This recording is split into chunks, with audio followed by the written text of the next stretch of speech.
Right, we are live. Hey guys, how's it going? Welcome back to the Kiwi Lads channel. We are back for another round of the Rugby Championship. This one, New Zealand versus Argentina. Now, the last time these two sides played, it was the Pumas got themselves the 8-point victory, and now they look to make it back-to-back wins over New Zealand, something that they have never done before, whereas New Zealand, they are defending a fortress at Eden Park that has been defended without a loss there since 1994.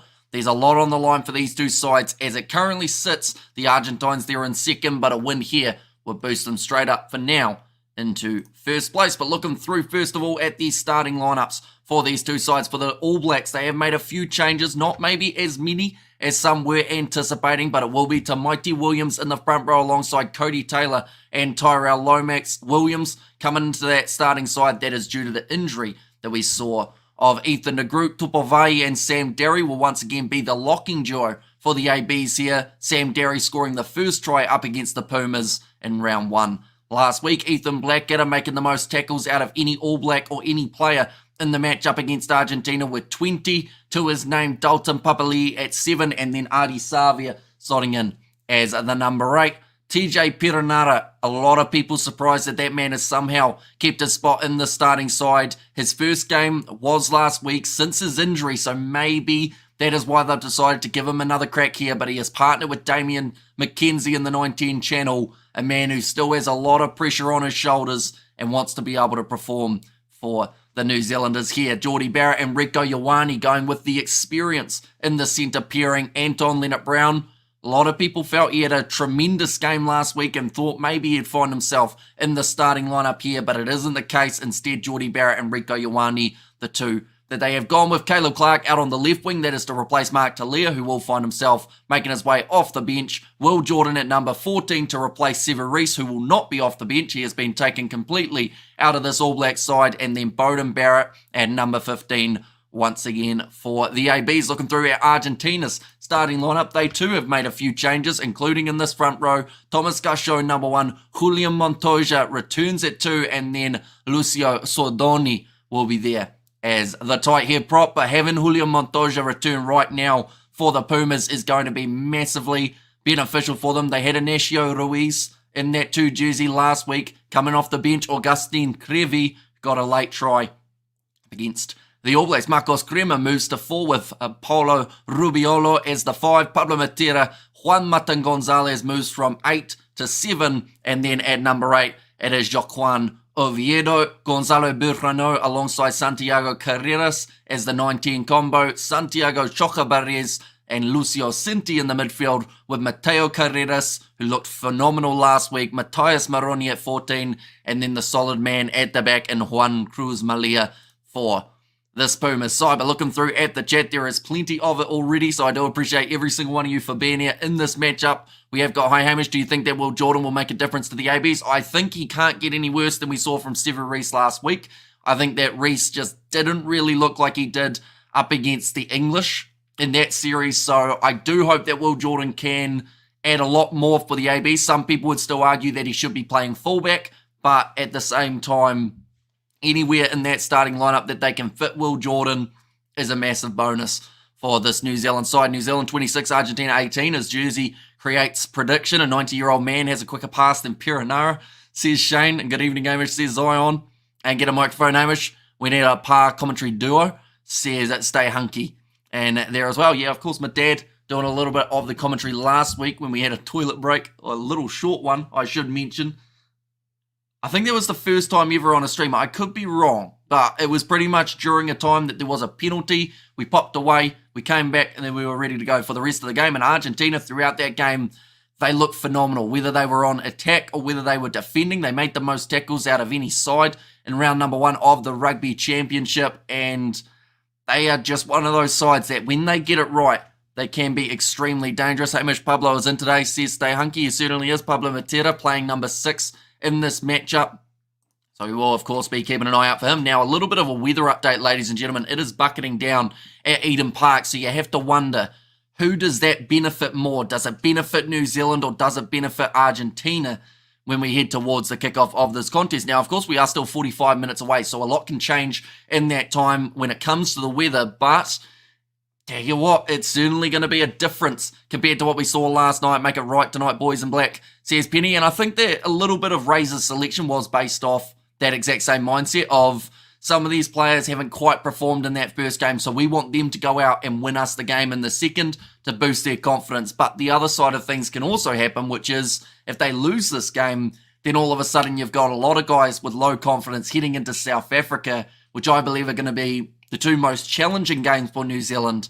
That is nothing against Argentina. That is just normally, that is where it is won or lost the Rugby Championship, those games taking place in SA. And this is the way that the Rugby Championship table currently sits. South Africa in first with the 5 points. They were able to get themselves a 26-point win over the Australians last week, winning at 33 points to 7. Argentina winning their game by 8 up against New Zealand, and the substantialness of that bonus point that New Zealand were unable to attain in the last game will become more and more evident as we make our way through this Rugby Championship competition. That 1 point could be the difference between a Rugby Championship title and missing out.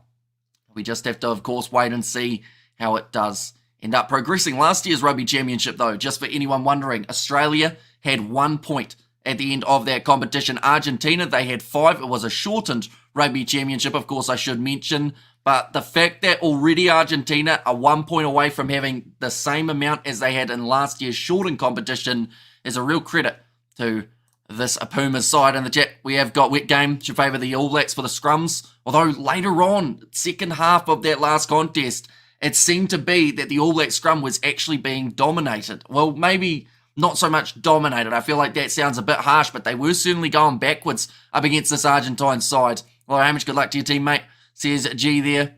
And sweet comeback today, AB's far now. In your opinion, who the rain favours, Kiwi lads? I do think, in terms of the running game, I honestly do think that New Zealand will use the rain to their advantage. Argentina will go for more of a kicking-orientated game in the rain, I would think. But then saying that, we saw some good running from them last week, so maybe that is a part of their tactic. But I do think in rainy conditions, New Zealand actually seem to be stronger with the ball in hand, because I guess this is going to sound weird to say, but in dry conditions, you almost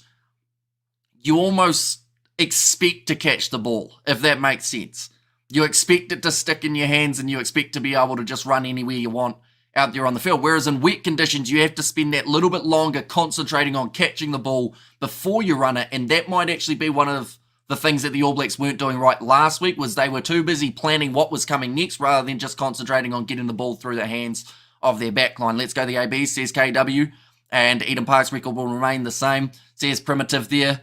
And Sunday Rugby tomorrow, yes. There is Bunnings EBC. Other than that, I don't think we got too much more. Anyone know the weather in Perth, says Justin. The good news is Surrey will be able to help us. What is the weather like in Perth? One moment. It's showers as well. It's actually going to be a rainy game, similar to this one by the sounds of it, according to the internet.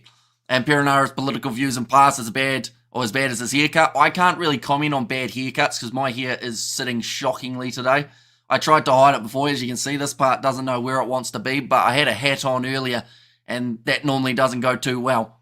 So should the Aussie coach get sacked at the end of 2024? Says Kiwi Rob. Should Razor be sacked, says Manny M. I don't think so. Like, you're 4 matches into a World Cup cycle, and there is still plenty of time remaining. But I think that nowadays too many people are too keen on sacking people for no decent reason. You know, like when you first start up a new job, you're not expected to be able to do everything correct from the get-go. It takes time, it takes experience, training to then work out exactly how to do that job, you know. And it's the same with coaching. Sometimes you got to build that chemistry with your team before you can end up becoming world champions. Now, I mean, Ian Foster, he got a huge amount of stick for his record. If Razor loses this game, his record isn't actually going to be any better. It could even be considered worse, seeing as that fortress would then have been infiltrated. But at the same time, you know, there's still time. Like, Australia sacked their coach for that Rugby World Cup and got Eddie Jones in, and look at what happened there. They got their worst ever finish that they had ever had. 15 points plus for the ABs tonight. Says, relaxing Kiwi. Sorry, I put $5 on Argentina to win. Paying $5.25. Had to do it. Good odds. Of course, Hart want the ABs to win, says Martin Smith. I think a lot of people last week did also back Argentina to win that game. But yeah, it is absolutely pouring down at Eden Park by the looks of it, which hopefully it will get better. Love the suit looking slick, says Trent. Thank you very much, mate. Hugely appreciated. The coach can't kick the ball through the posts when a line out, says Joke the Woke. Exactly right. He can only guide you. It's like when you're back at school and the teachers are teaching you what's going to be in the exam, and then you go in and you flunk it. It's not the teacher's fault that you didn't take what they told you and put it into writing and into what you needed to, if that makes sense. Talking to Dalton Papali'i at the moment. He's doing a bit of stretching, getting warmed up for this contest. He needs a big game because with Sam Cane coming off the bench, it means that Dalton has a whole heap of pressure, sack the whole group and start again. Plenty of good players in New Zealand who would play for nothing, says Shane. And you can't sack a coach after 2 losses. The expectations are too high from New Zealand media, says JW Learning. Yep, and that's the thing though. Media as a whole, like, that's what they want in a way, because they want to be able to say, let's sack this guy, because then people click on it, they get their ads, they get their money, and they're all very happy. It's like the Australian media, ripping into Eddie Jones at any chance they had.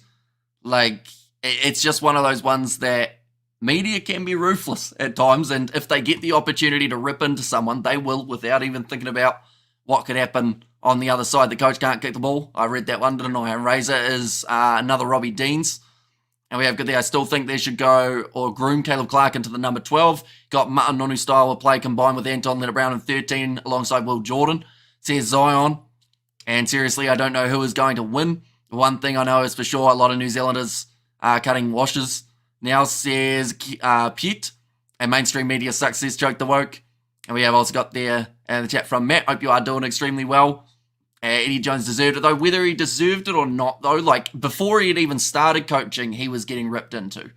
And he did give them a reason to rip into him at the end when he did ditch them. But before that, they were going for him whether he was winning or not. But looking through at the not-so-great start to the Rugby Championship for the Australians, they did lose that game to South Africa, 33 points to 7. New Zealand losing their opening contest up against Argentina, 38 points to 30. These are the next games that are coming up, ladies and gentlemen. After today, New Zealand heading to South Africa for 2 matches in a row, both starting at 3 a.m. New Zealand time, and then the games Argentina versus Australia. I think that's going to be a pretty intriguing couple matches between those two sides, one of which starting at 10 a.m. New Zealand time, the other starting at 7 a.m.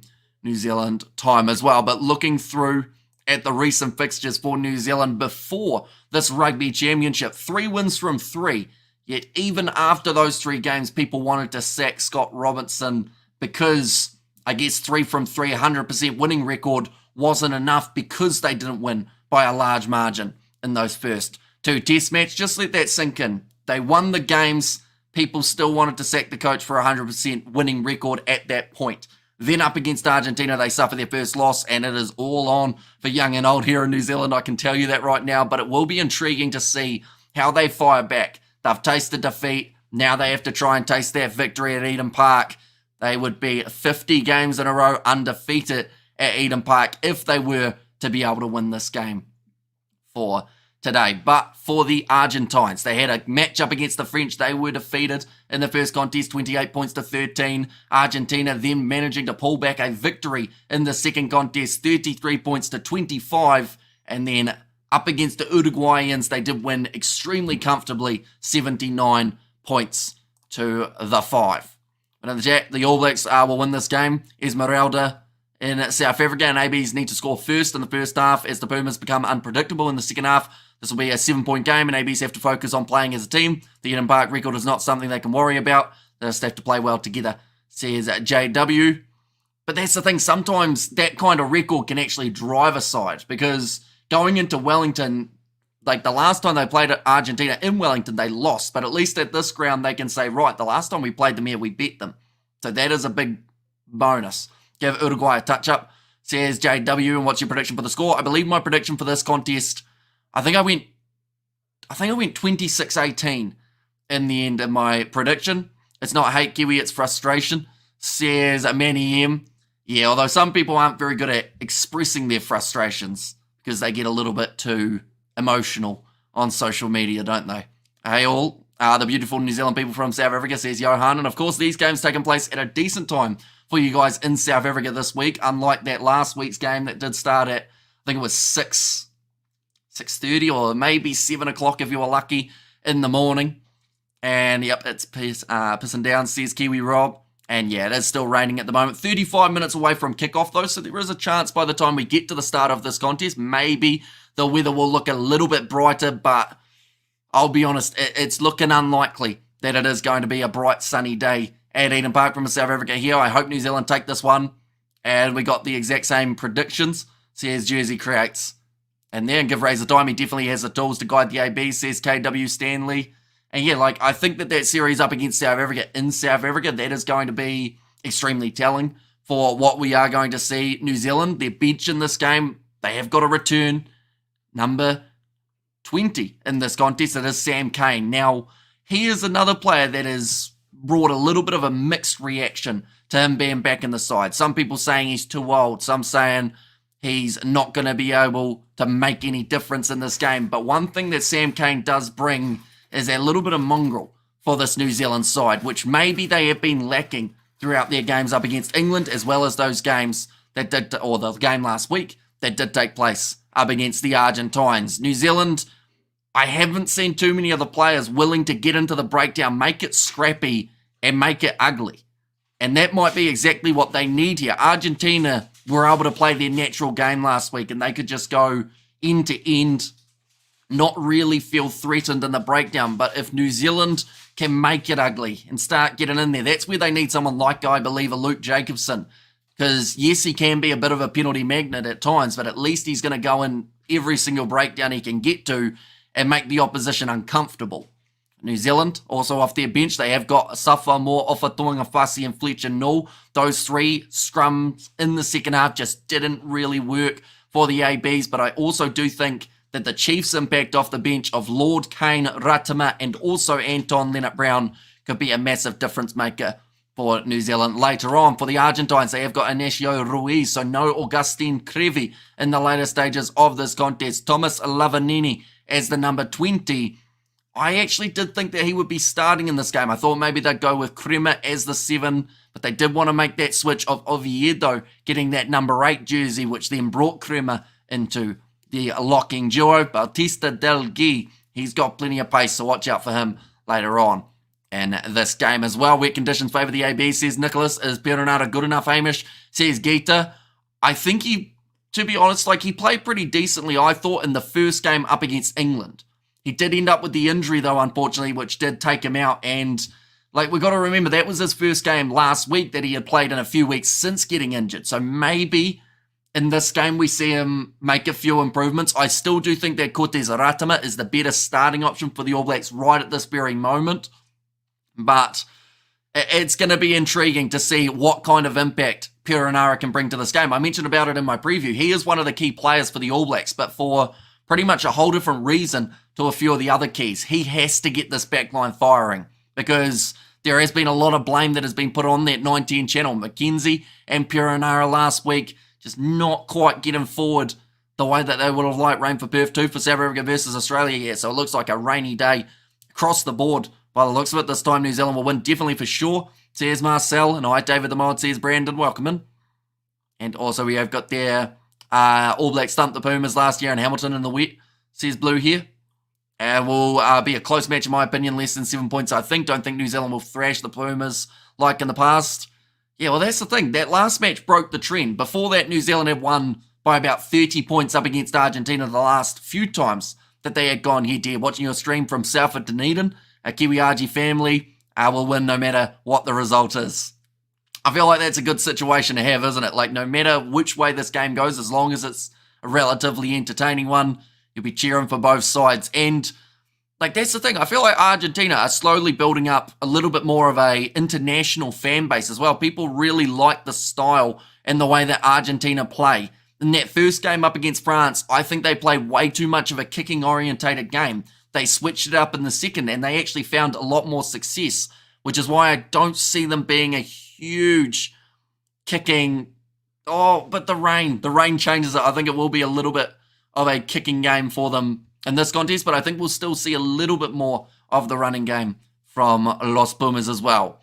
Did you see Izzy Crime Perth says Hanoi? I did indeed. Yeah, it's going to be an interesting one. Him versus Drekis. Also that co-main event though, with Steve Ursig and Kai Kara France. I'm going to be watching that one closely, see who does get themselves the victory. It's vengeance time. All Blacks were humiliated the last time. All Blacks will win by 10 points. Says Jacob, and Drekas Duplessis for the win tomorrow, says Choke the Woot. And I'm betting on a draw, says Albert, for this match. It sounds like Scott Robinson, they are just asking him what they need to do better, and he said executing opportunities, which, I mean, doesn't get much simpler than that. They have to make sure that they're more clinical, less mistakes, because any mistake that they made last week, that was where Argentina were really able to pounce on that opportunity, create a counter-attack, and more times than not, get themselves some form of points. But we see the players warming up there at the moment. Is that big Tamaiti Williams wearing a scrum cap? I don't even think they made scrum caps that big. Did I make it in time? You certainly did, Bite. We've still got another just under 30 minutes to the start of this contest. DDP has the size of a solid 12 or 13, says Hanoi. Yeah, although with the UFC like weight cutting and whatnot, like he's fighting at, 185, which in terms of kgs, I think that's only putting him around 85 kgs, so he'd actually have to bulk up more to be in the centres, believe it or not. It's like when the All Blacks, I think, was it the All Blacks? No, the Wallabies did something with Tai Tuivasa, and Tai Tuivasa looks small compared to the Wallabies players, but that's just because, you normally have to be under that 265-pound weight limit for the heavyweight division. Lock up your daughters. Hamish has got the suit on, says Tony there. And we have got Hamish is there, a player in the AB's 23 that you believe shouldn't be in there, says Gita. I mean, yes, to be honest, like there are certain players that I think are pretty lucky to be in the starting side, but at the end of the day, the selection has been made, and yes, at the time, it can be a little bit frustrating when you think of a guy who could have been there and maybe could have done a lot better, but at the same time, this is now the team, so now they have to try and gel with the players selected. You would assume that they have some sort of idea of why they've put certain players in. A lot of people would have had Cortez Ratama starting this game over TJ Perenara. Some people would have had Geordie Barrett out of the lineup with Anton Leonard-Brown as the number 12. But, it's just one of those ones that there must be some sort of plan behind it. We have got there, they may be overpaid. They are not as rich as Hamish, who now is wearing Italian suits, says Martin Smith. I can guarantee you right now, whoever you're saying is overpaid, it certainly is not me. This suit I've had since I was like 16. So, I've hung on for a while. What's your thoughts on the mission of Hoskins Sadudu in the squad? I think it's straight BS. Says Distracted Sports. Yeah, it was an interesting one, because the comments that they made was that they wanted players who were strong on attack and defence. And I don't know whether or not there was a direct shot at Hoskins Sadudu for his defensive work rate, but at the same time, there was also something mentioned about attitude and whatnot. Because, of course, all this is just hearsay, so I can't really go too deep, but the fact that straight after not making it into the squad, he went on social media and did a post saying, like, most hated and whatnot, I feel like maybe that was one of the main reasons he didn't get in the squad. Maybe he just doesn't fit in with the mold of the AB's culture that they're trying to create. I don't know. There's many things it could be, but one thing's for sure, he's still tearing it up in the Bunnings EBC at the moment. It's game on 9 now. Not too sure if it's going to be shown on 9 now. Is the game a seller? I think it is, from what I've heard. But it's certainly going to be more people than we saw in Wellington last week. I feel like Geordie is getting too much hate. We saw what he's capable of last year, and they need to back him. Yeah, I think it's the frustration for people of waiting for him to perform, yet he just hasn't quite. If that makes sense. You haven't grown since 16, says Moa Hunters. Well, I went smaller than when I was 16. I used to be quite a biggish bloke, and then I got a little bit slimmer, and then now I'm back up to about what I was when I was 16. In fact, I'm heavier than I was when I was 16. So, yeah, it still fits. I can kind of move around. That's when you hear a big rip down the back in it, but I feel bad for Argentina if the ABs are that team to lose in Auckland, says Martin Smith.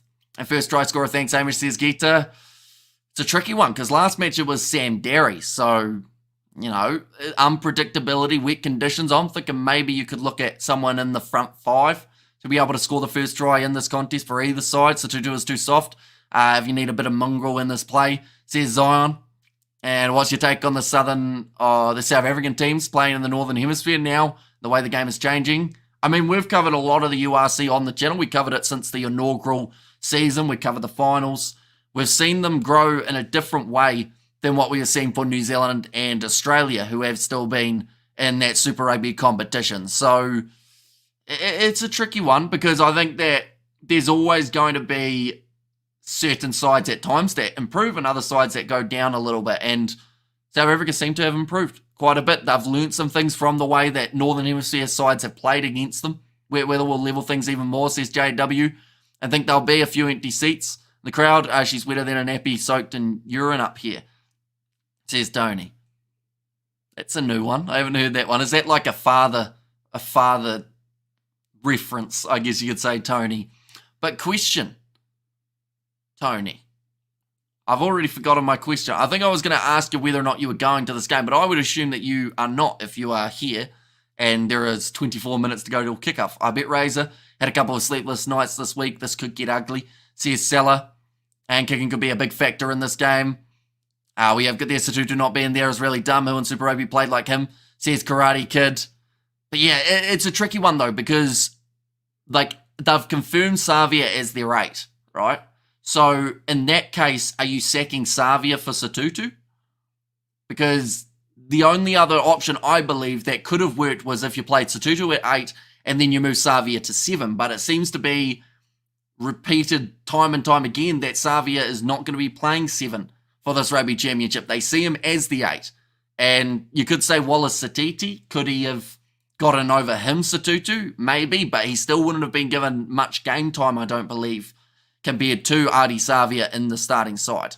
The crowd looks empty behind the box, the sky boxes, says Kiwi Rob, and there's no way ABs will win the Rugby Championship, says Manny M. I swear only like a month ago, Manny, you were telling me how they're going to win every single game this year, and now all of a sudden they are in a different spot. That's how quickly rugby can change. November tour, All Blacks versus Ireland, going to be a bigger match this year.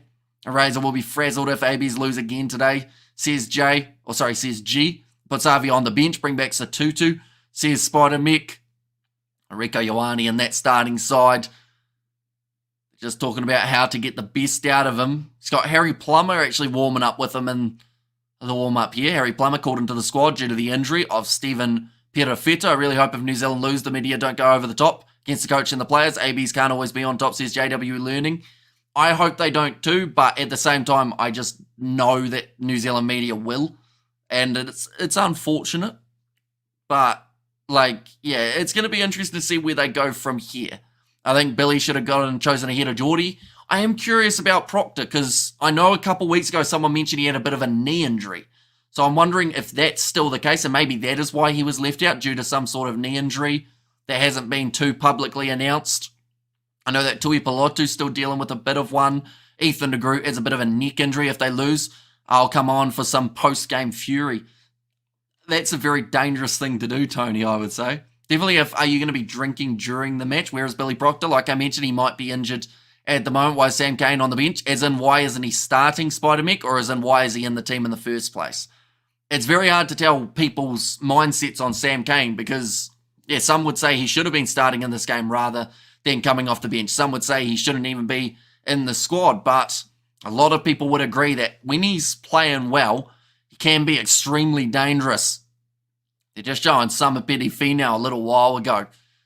Ran over the top of some South Africans, yet we haven't really seen that from him this year. Did the man have a knee injury, or did the knee have a man injury? It's all relative, son, says Martin Smith. And we have got there, I think that Super Rugby fools ABs in Australia into false sense of security. Easy to look when you're punching down, says SS. And how are you, Hamish? I'm doing very well, mate. Hopefully you are doing well too. Hirsch has said, aware. How's it, Kiwi lads? Welcome in. Was any reason given for Krevi not playing? I haven't really heard. I assume there'd be some sort of Spanish media outfit that have said why he isn't there, but I am surprised. I know that you bring back Julio Montoya and he'd get into the starting side, no worries, but it's whether or not it was going to be Krevi or Ruiz, and I would have thought you'd go Krevi. Maybe that is because they want to look towards the future. Krevi might be in his last season, whereas Ruiz has still got a long career ahead of them. We have got the off topic, and the Wallabies finally win the Bledisloe Cup. Thanks so much, says Gita. It's going to be tricky.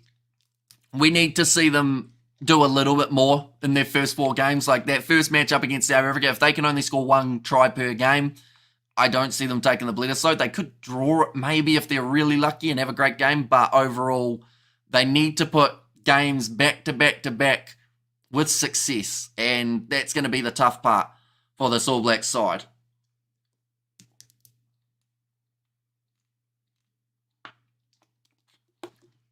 We've got their morning H and key, says Andre. And also we got their all bollocks, says a Mumbo Jumbo Kiwi. And also DW Learning, I think because Montoya is back, says Nate Dogg there. But New Zealand coming in as $1.15 favourites for this match, ladies and gentlemen. It's going to be an interesting one because this is one of those games that for Argentina, there's so much to gain. If they beat New Zealand here, they would make history. The first time ever that they've been able to defeat the All Blacks twice in a row. For New Zealand, if they lose this game, then that is the history of Eden Park, 1994, the last side that suffered a defeat that was up against the French. But they could find themselves in that same boat here. But then there's also the other side of things, which is if the All Blacks actually function well, they could win this game by 20. It's a very tricky one to judge, that is for sure. I think the ABs will win the Bledisloe, says Manny M. And I think the tongue lashing the ABs got this week will either motivate the hell out of them and they will win. But if the Higuaras throw a surprise, really wound them hard, says Malcolm. And it's all said, bro. My mother-in-law said Argentina wins it tonight, says Julian. And if there's one thing I know, Julian, it is best not to argue with a mother-in-law. So you're going to have to back them now. You're going to have to go for the Pumas. And we have got there, yes, are back with all our players were abroad and struggled for cash. And too much running on the line for the ABs. I don't think they'll lose, says Michael and Wet Weather Man. Yeah, it is a little bit unfortunate that the rain has come for this game. Of course, we would have loved to see it played in dry conditions, but this game, as well as the next game that has taken place between South Africa and Australia, does seem like it's going to be affected by rainy conditions. Looking through at the starting lineup, ladies and gentlemen, for anyone who hasn't seen it for the All Blacks, it will be Tamaiti Williams, Cody Taylor, and Tyrell Lomax as the front row. Tupavai and Sam Derry keep their spots in the starting side. They were decent last week. Tupavai making 14 tackles. Sam Derry scoring his try in his starting debut. And then on the loose forward trio, a man who made 20 tackles in his last contest. That is Ethan Blackadder as the number 6. Dalton Papali'i at 7. And then Ardi Savia at number 8. All 3 of those men need big contests here if they want any chance of walking away with the victory. TJ Perenara as the starting 9. Some people surprised with that choice from Razor and his coaching staff, but Damien McKenzie, he is going to be there as the starting fly half. Jordy Barrett and Rico Ioane, the experience in the centre pairing. Looks like Argentina have finished their warm-up. They are just now making their way into the tunnel before the start of this contest. We are only 15 minutes away from the start, ladies and gentlemen. We'll have the national anthems very soon, the Haka, and then we are into this exciting round 2 fixture. But Caleb Clark at number 11, Will Jordan at number 14, and Bowden Barrett as the number 15. So when we look through at what has been changed for this All Black side, a lot of people asking to see a huge amount of changes for this week. Tyrell Lomax, he keeps a spot at 3, but his partner in the propping department, Tamaiti Williams, comes into the side. That is due to Ethan de Groot having a neck injury. In terms of the rest of the side, though, with the exception of Rico Ioane at 13, in there for Anton Leonard-Brown and the 2 wingers being changed, everything else is the same. Mark Talia going to be making his way off the bench, so that is one decision, I guess, that they will have to make, whether he comes on the field for Caleb Clark or for Will Jordan, or maybe we even see a bit of a reshuffle, see Will Jordan go to fullback, Bowden Barrett could go to 10. There are quite a few things that could happen for this All Black side. And then also Anton Leonard-Brown, another player who will be making his way off the bench. He was very strong on attack in the last contest. He missed a few tackles, but even with that, he was still one of the most active players in the back line for the All Blacks, if not the most active. I think they're going to need a big performance from him off the bench because, I'll be honest, if Jordy Barrett and Rico Ioane play poorly here and Anton Leonard-Brown comes off the bench and has a great game, I have no idea how you can't start Anton Leonard-Brown at either 12 or 13 up against the Springboks, because he's just been one of those players who consistently have performed and any opportunity given to him, not just for the Chiefs this year, but also for the All Blacks. In all those games, up against the English, he was strong. Up against the Fijians, looked phenomenal in their midfield combo. Looked strong up against the Argentines last week. Yet they did take him out for this game, giving Ioane some more time. But we've got to remember, when Ioane's on form, he can be pretty handy for the ABs. On a serious note, if Argentina win, are they on the same level as Ireland? If we're being real though, yet, says Adrian. I mean, they'll be heading up there in the rankings. I know that their win over New Zealand did help boost them quite a bit. 2 wins over New Zealand in New Zealand would be massive for Argentina. Not just because it would be the first time in history that they've done it, but also because, you know, that would drastically boost them up in the overall standings for the World Rugby Rankings. Reading from Argentina, big fan of the All Blacks too, says Nico. Welcome in, mate. Hope you're doing extremely well. We have got Mount Eden record. Will fall tonight, says Sam. Tamaiti Williams, good selection there, says Manny M. And also Barrett should be 10, says Leonard. And yeah, I think the choice of Barrett at 15, it could be because he has been playing well at 15 throughout the rest of 2024, but it could also be because they do see him as the long-term 15. I know that Will Jordan is a great option for fullback, but we're still seeing him play out on the wing, whether it's the Foster era or the Robertson era. They are still putting Will Jordan in that 14 jersey. And how's it, Hamish? I think we need to get you a sponsored water bottle or something. Could be a nice earner, says Jason Whitehead. Yeah, this one is very plain at the moment. Well, it's got a logo on it. I'll put my hand over it. We'll get a sponsor going on the water bottle. Even if it's not a water sponsor, we'll just stick random logos on it and just have drinks throughout the game. A Kiwi Gamer, what do you have when you have 2 green balls in your hand? Kermit the Frog's undivided attention. That wasn't a bad one, actually. Hello, Hamish bro. All Blacks want to win and predicted to score here 30-25 for New Zealand. And back-to-back defeats to Argentina. For the first time, we'd see the All Blacks slip down to 4th in the rankings with France, the beneficiaries. Says Kiwi Rob there. Good morning from GQ, Hamish. Says Sean, welcome in. And of course, the game taking place straight after this one. It's going to be South Africa versus Australia. It's going to be an awesome game. Those two sides, we want to see the redemption from the Australians, make it a lot closer in this second contest. But at the same time, South Africa have made a lot of changes, and they will look to really cement themselves at the top of the table for the Rugby Championship standings. We have got there. Mackenzie should be on the bench, says Spider-Mek, and if Argies beat ABs by more than 15, they move above the All Blacks in the world rankings, says SS. And Argentina prevail again tonight. Go the Pumas, says Mulipola. And thanks for looking out for us cheapskates, Hamish. I love your work, bro, says Glenn. No worries at all. Of course, we are only 10 minutes away from the start of this contest. The two sides just about to make their way out of the changing sheds, ready for the national anthems, the Haka, and then we are into this contest where you stream the game. Sadly, on YouTube, you will find it extremely hard to find the match due to licensing. YouTube take them all down due to copyright. But we are going to be doing the play-by-play commentary as well as letting you know everything that is happening out there on the field. So it is just audio for this one, but we are going to try our best to keep you guys informed all throughout the contest. Same with South Africa versus Australia. So if you are new to the channel, of course, be sure to leave a like and subscribe. We are on the road to 52,000 subscribers. So if you want to help us get there, be sure to hit that subscribe button. Currently, we are sitting, it is loading. We are 500 away. Let's see how close we can get by the start of this contest. Does the weather favour either team? I would say it favours New Zealand a little bit. Like I mentioned earlier on, with the wet conditions, you can't so much just expect to catch the ball. You actually have to catch it. Because I think in the last game, New Zealand were too busy focusing on what was coming next rather than what is happening right in front of them. So with the slippery ball, there might be a little bit more concentration in that back line and perhaps some much better decisions being made by both of the sides. Currently in Dublin on hold and can't see the match anywhere. Says Socks. And Hamish, Edinburgh Park, a nice stadium. I love this venue when New Zealand cricket match and fully crowd at the time. What happened to the red-headed Blues halfback? You're talking about Finlay Christie. I think he originally suffered a bit of an injury in that last game. And then after that, I think he got dropped from the squad for Noah Hotham. Is it raining very heavily? It looks like it's a decent pouring that is happening at Eden Park. Have you thought about getting a sponsor for water or other stuff on the live stream? I mean, a little bit. But at the same time, I feel like it's quite hard to get a sponsor for what we do just because we aren't actually, we aren't showing the game, but we're just talking fast. It's normally the way that I look at it. $180 for a ticket is too much, though, for Argentina. That is very expensive for Eden Park, and if they haven't sold out here, that would be a big reason why, I would say. With rain, we're likely to see a scrum earlier than 60 minutes.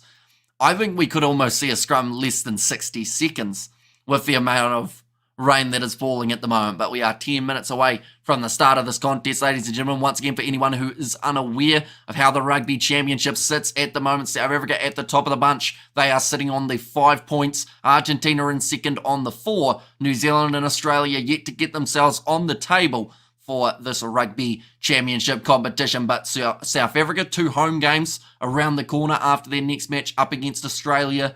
And then for Argentina, they will be heading home to face the Australians, 2 matches on Argentine soil. But the starting lineup for New Zealand, like we just mentioned, Mighty Williams, he is put into the starting lineup due to the injury that we did see of Ethan de Groot. Now, there are hopes that he will be back before the end of the Rugby Championship. In fact, he could even be back for the match up against the South Africans. But Tupavai and Sam Derry both keeping their spots in the starting side. Ethan Blackadder, Dalton Papali, and Adi Savia will be the loose forward trio. TJ Perenara, the starting 9, with Damian McKenzie on his outside at 10. A combination that I think has more pressure on them than any other positions throughout this side. McKenzie, he wants a solid game here. He needs TJ Perenara to feed him the ball quickly so that that backline can function for this All Black side. Geordie Barrett and Rico Ioane, a lot of experience between those two as they look to find their form. Caleb Clark, Will Jordan, and Bowden Barrett as the back 3 for the All Blacks.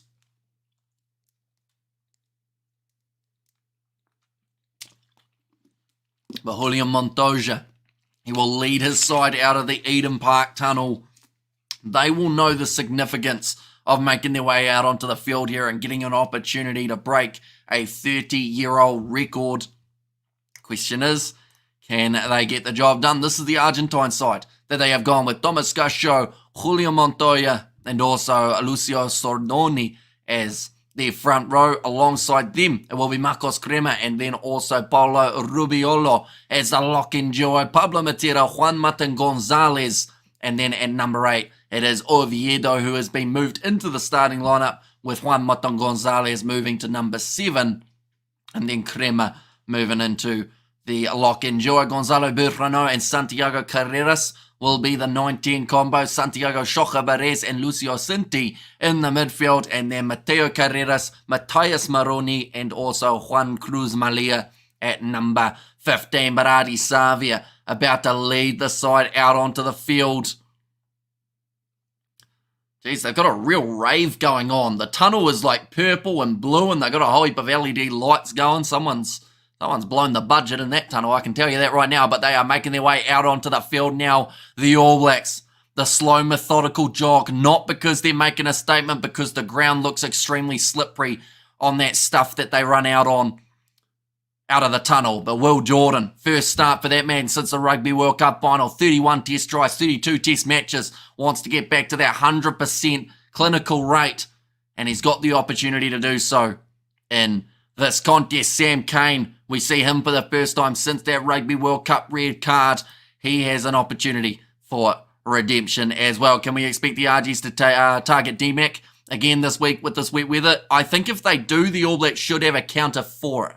They would have been looking at it all week, working out what went wrong, what could have been improved, and I think one of the big things that needed to be improved was picking the right runner when they were going for that 9-10 channel. In terms of just next to the breakdown, they need Geordie Barrett running completely flat. Don't drink too much. Yeah, I learned my lesson last week, didn't I? Cynthia's a beast, says SS. And wait, guys, is New Zealand going to win, says T Zhang, because I put 10K on them.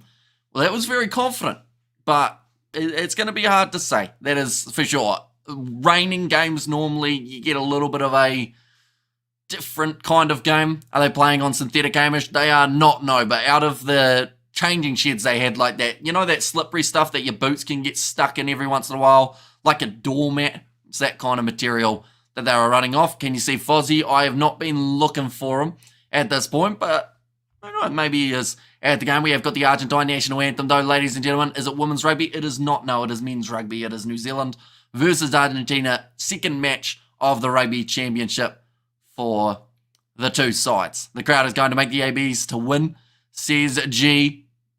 Does still look like they've got a few Argentine supporters, though, in attendance for this matchup. Pumas must avoid the scrum game as much as possible. It could be difficult given the wet conditions, says Nico. And yeah, we actually went 60 minutes without a scrum last week, which was almost unheard of in international games of rugby. So I'm curious to see how long we're going to have to wait for the first scrum in this game. I honestly don't think it will be more than a few minutes. I think whoever's going to be in charge of kicking off will try and get one nice and high, make it awkward, and see whether or not they can force the error from the opposition right from the get-go. But this Argentine side is fired up. Marcos Crema and Julio Montoya both singing their hearts out, ready to go for this Pumas side again, because if they win this game and results go their way, they could be sitting at the top of the Rugby Championship at the end of this round, which is absolutely massive for this Pumas side in terms of building their confidence. Like I mentioned, last year they only had the 5 in total in terms of the points. This year, they've got the potential at the end of this round to be sitting on about 8 or 9. We have got there too much negative talks about the ABs. These guys are hurt, and that makes them dangerous. There's a lot riding on them, and they know it, says Yazina. Looking sharp. Amish tuning in from Vancouver, Canada, says Courtney. What time is it in Canada at the moment? It's about 1 p.m., maybe? I always struggle with my US and Canadian time zones. I will say that right now. Now, the All Blacks singing the national anthem. We see a couple of the replacement forwards, Ofa Tuangafasi and Osafo Amor. They need to have a better performance than last week. And I think that word need is something we have said a lot throughout this build-up of the match, but there is a lot on the line. In terms of the starting spots, certain players, this could be their last start of the Rugby Championship if they aren't able to perform. Caleb Clark, I think that he is a really smart choice to put into the starting side. That comment will probably backfire. I'm used to it by now. ABs are advocating for less scrums. Argentinians beat them, and now ABs want more scrums, says SS. And 12 a.m. in Vancouver and 8 a.m. in England, says Malcolm in there as well. But Tamaiti Williams, he is into the starting lineup. That is rather than Ethan de Groot, who did suffer a neck injury in their last game. Will Jordan also moves into the starting lineup. But it is still pouring down at Eden Park, ladies and gentlemen. It is going to be a tough game to keep your hands on the ball. I'd say if you get to 10 phases, you're doing well in these type of conditions. Sam Cane has a very stoic look about him at the moment. He hasn't had a smile. He hasn't broken his stare. He's fired up because he's heard what people have been saying. They're saying maybe you shouldn't have been in the squad. I think that he's got just enough mongrel in him to be able to come off the bench and add a real impact for New Zealand in this match. Caleb Clark got that same kind of look about him. I'm not seeing many smiles on the faces of New Zealand, whereas normally at this point you would see a few smiling faces, a few happy players. These guys know that their backs are against the wall, and that is when some types of animals are the most dangerous, when they feel like they are cornered, they feel like they have to try and work their way out. That is what the All Blacks have got right now. They've heard the pressure, they've felt the pressure, and now they want to change it and get back in the winning column. But TJ Perenara, he will be the man in charge of leading the Haka this week. Own opinion, if the Higuaru has won game in the loose forwards, the ABs need to assert dominance there to secure the win. Exactly right. I don't think New Zealand were physical enough last week across their 3 in the loose forward trio. I think that we saw a lot of tackles from Blackadder, not too many of them dominant. We saw Papali'i make those low tackles around the bootlaces, not many driving tackles smashing the Pumas backwards. The All Blacks on the Haka, they are looking more fired up than they normally would. Pablo Matera's just smiling at them. He is, of course, used to playing in New Zealand, did have a season for the Crusaders not too long ago. And got a drive, so hopping off the stream. Good luck to both teams, says Michael. And greetings, Hamish. Good to see you, says Lord Rapture. It is great to see you too. And TJ Delete, Kapo Pango, says Rodney there. The rain is almost drifting sideways as well. So it isn't just rain that they are dealing with. It is also a little bit of wind that they will have to contest with in this contest. I believe New Zealand will be going into the wind for the first half. They need to run it straight more, says Nev there. Yeah, I agree. I feel like they need some crash ball from Geordie Barrett. Although we've seen some massive shots coming in from Argentina in their last contest, so maybe that is something that made the All Blacks slightly more hesitant to run it straight at this Los Pumas side. But the Haka has been done, ladies and gentlemen. Eden Park is now ready for the start of the second round in the Rugby Championship. The All Blacks looking to defend their throne, their fortress at Eden Park, whereas Argentina, they are looking to have it the first time in history that they are going to get themselves 2 wins over New Zealand. We have got there, Kane's head is too small for his body. Says Fluffy and run it straight. TJ passed is used by Date. We got a cheerleader. Says Mumbo Jumbo Kiwi. And yeah, he is a player that a lot of people are looking at to have a massive performance here, because if he is unable to do so, the All Blacks may not be able to use their back line. Piardi going to be the man in charge. The Italian will now get the opportunity for this match. Angus Gardner, Nick Berry, and Marius Jonker will be the TMO for this contest. But we are now ready to go, ladies and gentlemen. Do let me know your score predictions in the chat as well, in terms of who you think will win this game, and also alongside that, who you think will score the first try of this contest. As a Springbok supporter, the best thing the All Blacks could do is bring Sam Cane back. Dalton Papali so overrated, says Jan there. Yeah, I know.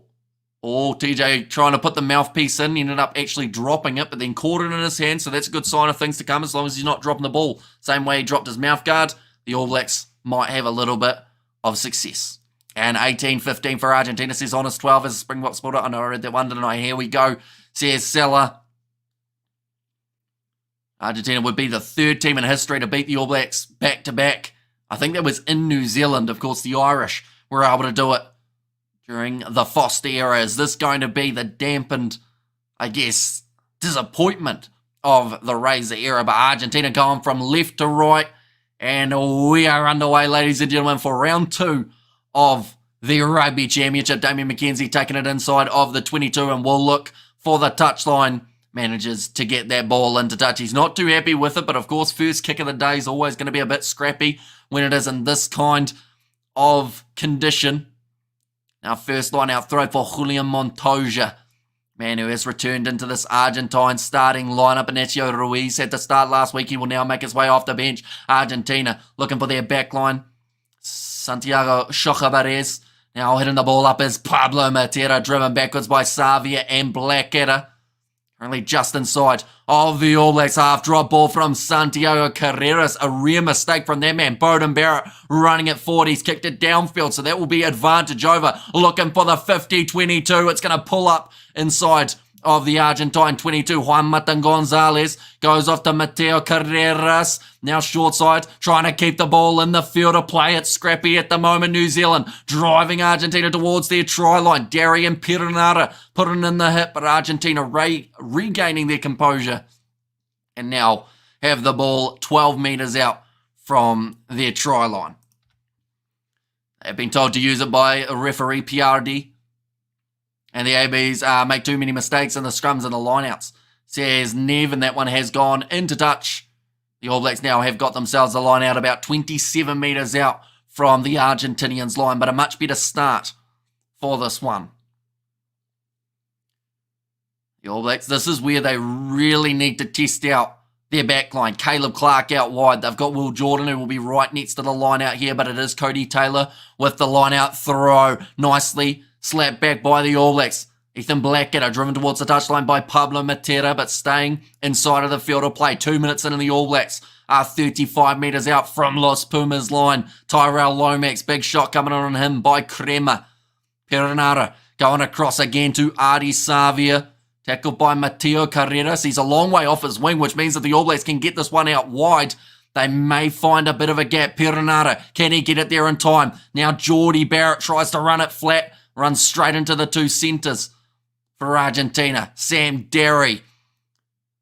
Another big carry from him, just young in his All Blacks career. Little chip behind from McKenzie. I believe Savia may have been a metre offside, but he's still running forward here. Savia bumping off Mateo Carreras. Close to the touchline. Everyone's slipping and sliding. I believe they've got into touch there. Yes, they have.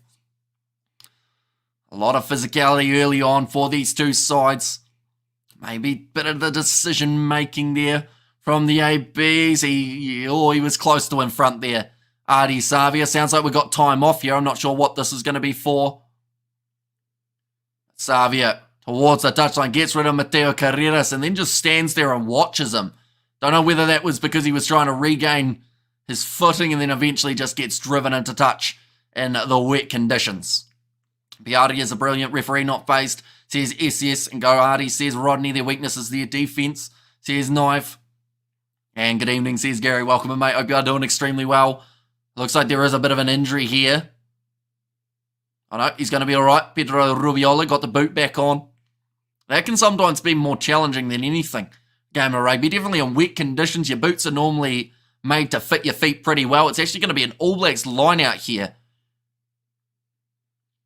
Bounced off an Argentine player. That's going to be the advantage there for the All Blacks. Argentina playing the man in the air. Cody Taylor hanging on to this ball off the back of the rolling maul. Passes it back to Tamoiti Williams. Shifts it to Derry, who will still be in possession. Goes down 10 metres out from the Argentine line. Now Jordy Barrett goes across to Rico Ioane. Tries to bump off one. And taken down 10 metres from the line. Shifting it. McKenzie tackled low. Great defence coming in from Matthias Moroni. Knock on, or in fact it's gone backwards from TJ Perenara, and they will go back for the original penalty for the All Blacks. Now, they turned down a lot of three-pointers last week. Are they going to go with the corner here, or do you go with the 3 points, secure those points on the board early? TJ Perenara gives it to Barrett. It looks like the ABs are once again back in their line out, and they want that rolling maul. Try time, it's going to be, just going to be honest, Beauden Barrett needs to retire. Says Knife there. Although he's had a pretty solid season. If it wasn't for him, the All Blacks wouldn't have won that second game up against the English. I can tell you that right now. The way that he turned the game around off the bench, it was a pretty massive one. Go for the line out, says Eugene, but now Cody Taylor about to throw this ball in. Does get stolen by Argentina.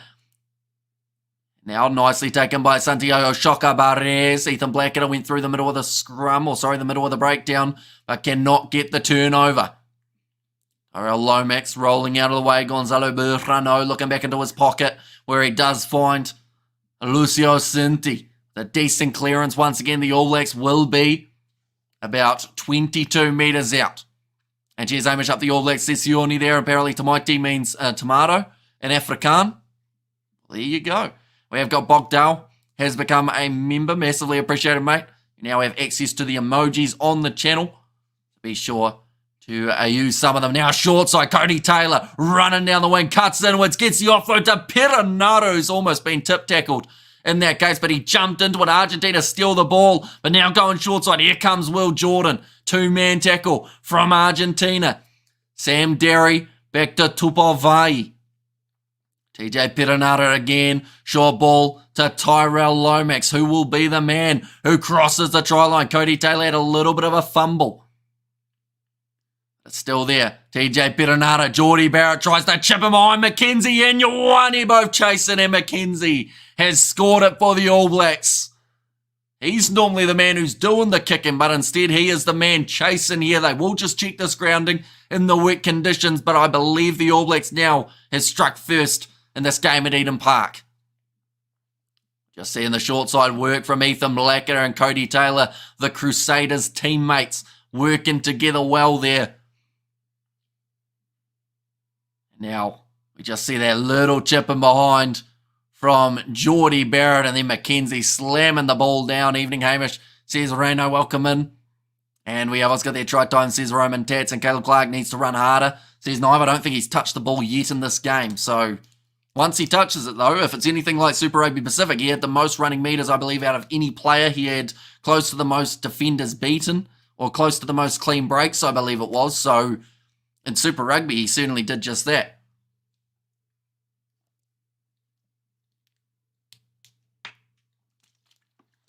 Bogdoy said, how come I play this and the game not show up? Because on here, we don't actually have the game. It is only the membership of the channel. But depending on what country you're in, you have got a few different options of what you can watch. If you're in New Zealand, it's on Sky Sport. If you're in Australia, it's on Stan Sport.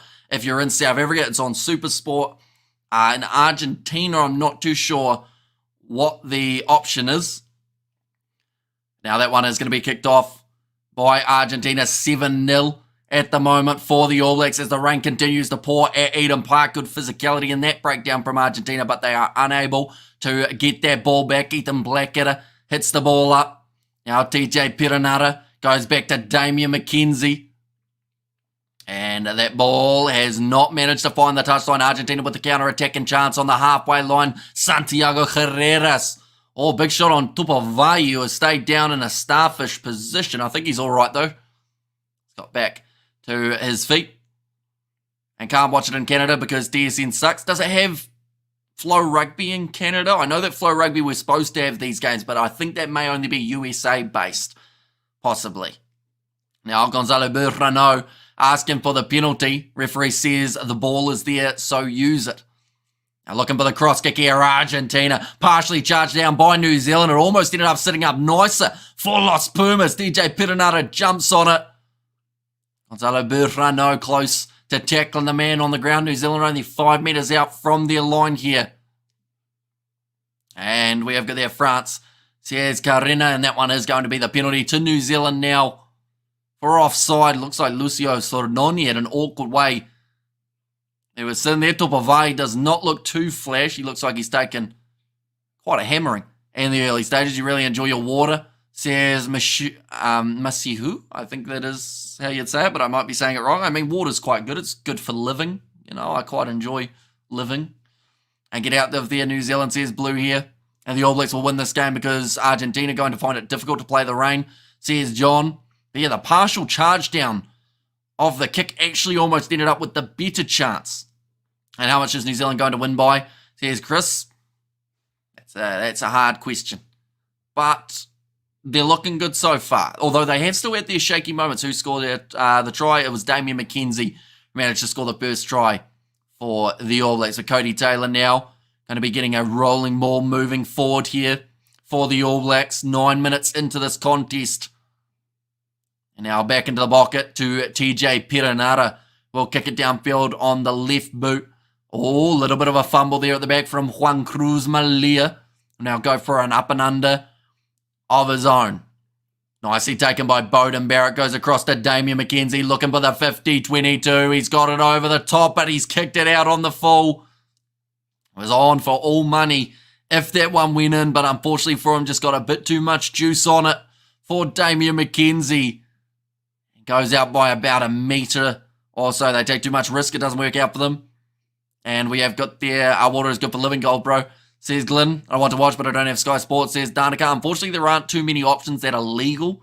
Like, there are, of course, going to be those illegal streaming sites that will have the games and whatnot, but you're just as likely to get a virus as you are seeing a $5 escort. But now, sitting about 35 metres out from the line now, Julio Montoya around the side of the breakdown. Rubiolo. Nice carry from him. Oh, Tyrell Lomax is completely wedged under that scrum. See y'all in South Africa. Says Ellen there. Oh, that's going to be knocked on. New Zealand get the possession back. Perenara now going across to Bowden Barrett. He will kick it downfield and they will go back for the original penalty. Up the wires, says Paintbrush there too. Number 3 black, no arms, is what they've just said there. So that will be Tyrell Lomax, who has been penalised. And Caleb Clark first score. And go the All Blacks. My brother is there right now, says Chantal. And Lomax no arms tackle, says Rodney in there as well. But it looks like Argentina just having a little bit of a chat about what the plan is. Do they want the 3 points? It certainly looks like they will. And hasta la vista, baby. And also we have got the any links where I can watch the game, says Jason. Not that I know of, to be honest. Like, there are always those sites, you know, but I have no idea what they're actually called. Pumas gave New Zealand a wake-up call, whether it's winning 3 World Cups earned is respect, and Argentina gave New Zealand no respect last week. Says Eugene Clark can take the 3, and yeah, it does look like that is the plan at the moment for Santiago Carreras. 11.5 minutes into this contest. Oh, the ball's fallen off the tee. So now Mateo Carreras is going to go over and hold the ball on. The shot clock is still on. They've got 20 seconds left though. So they should be able to do this without too much trouble. Score for the Springboks game. I did predict South Africa to win. I think I predicted them to win by about 15. And yeah, but Argentina do get the kick over. 12 minutes into this contest.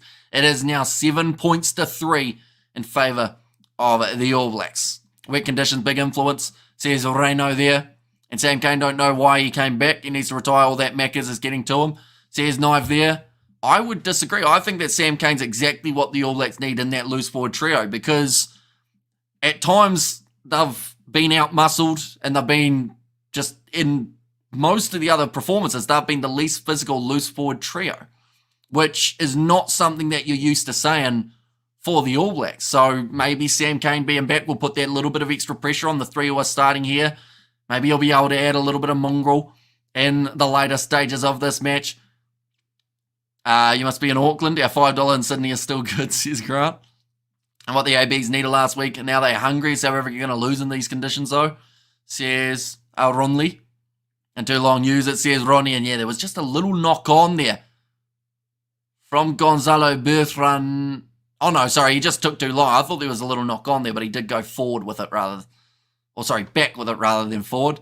They put muscle because Blackadder and Papali is there, Hamish, says HO.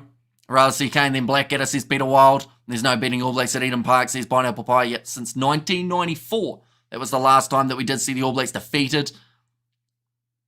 Up against the French, in fact, it was, at Eden Park. But now, ball's going to be fed into the scrum. 50 kg advantage for the All Blacks. They'll be needing their wheat bix throughout the week, bulking up for this game. And that ball's going to go in. TJ Perenara. Oh, too much movement. Both have gone down. And it's going to be another scrum feed here. It's going to be hard to keep those feet underneath them in such wet conditions. First scrum happening a whole 47 minutes sooner than it did in the last contest between the two sides. 14 minutes in. New Zealand deserves a better stadium than Eden Park. Spectators too far from the damn field, says Jaden. Feed Clark the ball. Yeah, he hasn't actually had a carry as of yet, although he was just having a little bit of a chat with Bowden Barrett. So I wonder whether or not this is where we're going to see them try and shift it wide to Caleb Clark. They can't really afford to make too many errors, though, when getting that ball out wide. Have to be precise. And Tamaiti is massive. Yep, big bloke in the front row, I think is the best way of describing it. We have there, it's 7-3 Lowell. That is, in fact, the score, yes. And now big scrum. New Zealand now have got themselves the penalty advantage. TJ Perenara, little grubber attempted by Damien McKenzie. Bounces back to Ethan Blackadder. Crashes towards the try line. Perenara goes across to Savia. Right, are they going to give it to Clark? Oh, it looks like they might do this time. Bowden Barrett, little flick out the back, and Clark's dropped it, but it was behind him. So we've got to give him a little bit of reprieve there, but they will go back. It was really, really poor from the All Blacks backline, though. It was as if as soon as they got the advantage, everyone forgot how to just pass the ball. You know? They got to make sure that they are just precise. Like I just said, they don't need to panic at this point of the contest. We're 15 minutes in. They're going for corner again, though. This is bold from the All Blacks. The Pumas defence have been strong. They made over 180 tackles, is what I was trying to say last week. We have got their FMG Stadium is good. You can at least touch hands with the player reserves. Going along the sidelines of the field. Nicely taken there. Tupovai goes it back to Derry. He will shift it to Cody Taylor now. And the All Blacks starting to get that rolling ball, marching for Will Jordan and Perenara both joining in. I think they're short of the line here for the All Blacks by about a metre or so. Argentina trying to hang on to this ball, keeping it in the breakdown. A lot going on, but not a lot of ball movement at the moment. Tamaiti Williams breaks off the side. He will be 1 metre from the line. Savia making sure everyone's on side. He's flattened out over the try line and he's scored the try there, Savia. That is now the second of the contest for New Zealand. We have good there. ABs will trash them night, says Skyline there. And try, says Rodney. And try, says a doctor. But 16 and a half minutes in, the All Blacks have got themselves their second try. The Pumas under pressure.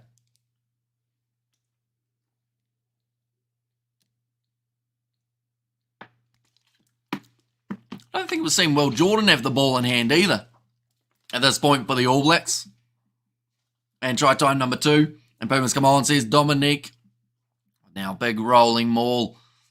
What started it all for the All Blacks. They decided to go for the corner rather than taking on the 3. Makes me wonder, next time Argentina have a decent chance, will they go for the 3 or are they going to also go for the corner? Yes, they won't like this next minute. And also any place live stream for the Springbok match. We are going to be doing the same as we are doing for this stream for the Springboks versus Australia. So if you are keen on a watch along, be sure to check that out. In terms of the actual showing of the game, I believe it is going to be depending on what country you're in, what are the teams looking like, says Julian. Are we talking like starting lineups or just in terms of who is looking the stronger at the moment? I have to say the New Zealand forwards are doing a lot more in this contest compared to what we did see in the last game. Man, look at all your viewers, bro. Says Choke the Woke. Yeah, it is flying up at the moment. But anyone who is new, of course, be sure to leave a like and subscribe to the channel. We are back for Australia versus, I almost said Australia twice, but also South Africa are playing in that contest. Now going off to the left-hand side, TJ Perenara on the 22 here for the New Zealanders. Their own 22, that is. Now back into the pocket. Damian McKenzie does kick it downfield. Doesn't find touch. I'm not sure if he was going for it. We have got the 18 minutes in. That one is going to go high. Chasing after this one, Santiago Carreras. He's knocked the ball on. That's 2 times in a row, though. They're going back for something. All Blacks advancing ahead of the kicker, so that is going to be an offside penalty here for the Argentines. We have got the... Hi, mate. Nice to see you again. Hello from Kazakhstan, says Jonathan. Welcome in. There is something, or someone streaming your live right now on their channel. Is there? What's their name, Music Anime? Out of curiosity, are you watching the fight, Hamish? I am going to be watching the card tomorrow. Originally, we were thinking about streaming it, but I think I'll end up just watching it with a few friends. Just because it's a big card. It's going to be very interesting to see which way it goes. I expect a backlash. Says TE there. Now getting ready. 5 meters out from the line. Argentina have decided to go more aggressive here. Currently 19 minutes into the contest. Very nice. Says Gary. Oh, one moment. We go like that and like that. There we go. Now Argentina rolling ball. Chance. They're about 10 meters out from the line. Of course, with the new rules, it means that you do have to use it if you are told to do so. New Zealand have got through there and they've shut it down straight away. Now let's make history, team, says Eslin there. Come on, Argentina, says Leslie. Anyone else who no luck watching this match on Stan? See, it should be on Stan. I thought that they had it anyway, but if they haven't, that is really strange. Why not show the game, mate? Because of licensing. Any match footage or audio gets you taken straight off YouTube. You get a 3-month ban. You also possibly get sued for copyright infringement. So it's better not to, I think is the best way of describing it. We have got the Argentina, says Edward. And today we'll answer all the questions of inconsistency for the Pumas. And Stan Sports says, Choke the Woke. Tamaiti Williams, the big man who got through the middle of that rolling ball and shut it down from the start.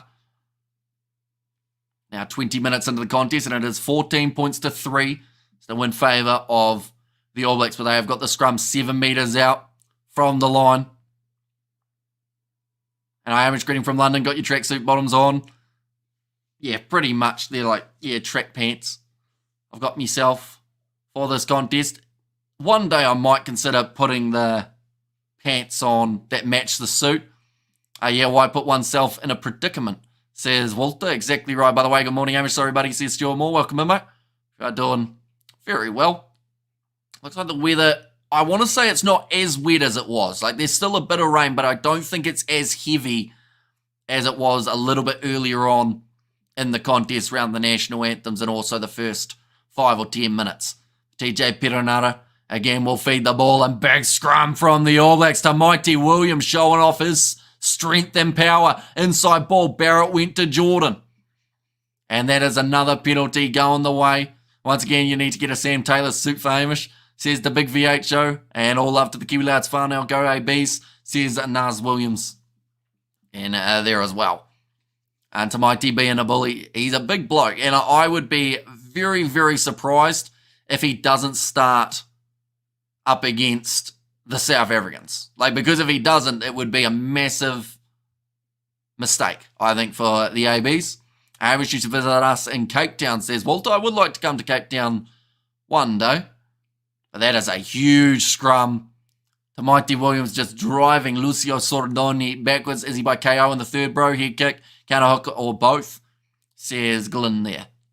Nicely taken by Sam Derry to TJ Perenara. McKenzie looking for the kick in behind. It's going to be just outside of the 22. Juan Cruz Malia charged down by Geordie Barrett. I don't even think he meant to charge it down. Oh, he's blocked that one. Looking like a goalie there, Geordie Barrett, with the way he stuck his foot out to block that kick. Mateo Carreras, he's inside of the 22. Brilliant low tackle there from Dalton Papali'i, although he may have done it with no arms. Now counter-attack coming from Argentina. Juan Martin Gonzalez almost into touch. They're 22 metres out. The ball was out. Vai has been able to steal it now. That was the weird scenario where Argentina were told to play it. They hadn't, so Vai ended up in their backline. Now McKenzie with the pass out wide. Savia, he's got Clark with him, and Caleb Clark will run in the third try now for the All Blacks. And they are already in the position of a bonus point if this is the way that the match does remain. But a big try coming for the All Blacks there. Caleb Clark is second touch. Yeah, Tupavai saying the ball is out, so he just pretty much had the ball passed straight to him. Tamati and Tossi need to start together, says Jay Link. And dot down number 3, says Glenn Woods. And there as well a nice pass from Artie Savia. Got it straight into the hands of Caleb Clark. I don't want to be that guy, right? But that backline worked extremely well. TJ wasn't even involved in it. I think Ethan Blackadder played halfback in the end in that situation. So, that's something to look at. Go Caleb, nice try. Artie with the assist, where the haters at. Says Pineapple Pie 29. Show them Pumas, says Philip. Now, lining up this kicker will be Damian McKenzie. And he's got that one over as well. 21 points to 3 now. The All Blacks leading in this contest. The crowd loving this one. As predicted last week, Argentina smashed at Eden Park, says Milo. And Blackadder is a leader of men. And how all the naysayers feeling. Never had a doubt. AB's convincingly, says Roy. And sounds ominously like a 50-point Bruin. And yeah, they're going to have to really shut this down soon, Argentina, because one more try here for the All Blacks, I honestly think is, I don't want to say it's game over, but it's very close to it, because Argentina, if they want a chance, that's tackling the man in the air from Mateo Carreras. I think it was a little bit of a accident for him. Too early, man says, choked the woke. Now nicely taken by Tupavai, who's the third scorer. I missed it. It was Caleb Clark. I see you wear that guy, Hamish. And Ivor's gone pretty quiet, says Itchy Nets. That one's gone into touch. Decent kick from McKenzie down to about 35 metres out from their own line. McKenzie needs to stop smiling for the camera and kick the ball, says Limelight, although he's 3 from 3 today, which is pretty handy for him. And I Hamish up the All Blacks, says Tyson Weston, too early to call, but you're probably right, says Aaron. And yeah, of course, we've seen some massive comebacks before, but just at this ground in particular, I feel like this is one of those grounds that you can't afford to be down by too many points in too much of a hurry. That was an awkward line out, but Argentina haven't managed to retain the ball. Gonzalo Burrano knocking the ball backwards, but he's under all sorts of pressure from Cody Taylor. Now Julian Montoya around the side of the breakdown. We have got there. This has always happened when they beat us. They get destroyed in the next game, says Papa Shango. Fantastic to see McKenzie as the 10, says Courtney. Now in behind Argentina, little grubber. It's going to be picked up here from Bowden Barrett, who had to try and avoid the Argentinian tacklers. Kickers charged down. TJ Perenara almost losing the possession for the ABs. In fact, it's going to be a little knock on from Caleb Clark as well. It's going to be the scrum feed now. TJ apologising to his forward backs. He's getting used to doing that. What position is Will Jordan, wing or fullback? He is playing out on the right wing for this contest. TJ too slow, says Rodney there. Nina Park, the fortress. And we have got this officiating yesh, says Aris. And this is the way I thought would go last week. The Argentina team really kept it together last week. The conditions are exposing the Argentinian cracks, says I Ryan. And TJ, come on, mate. And back again this week, will you do commentary of the USC flights tomorrow, says Evor. I thought about it. I wasn't too sure in the end. I think I might be watching it with a few friends possibly, but we'll see.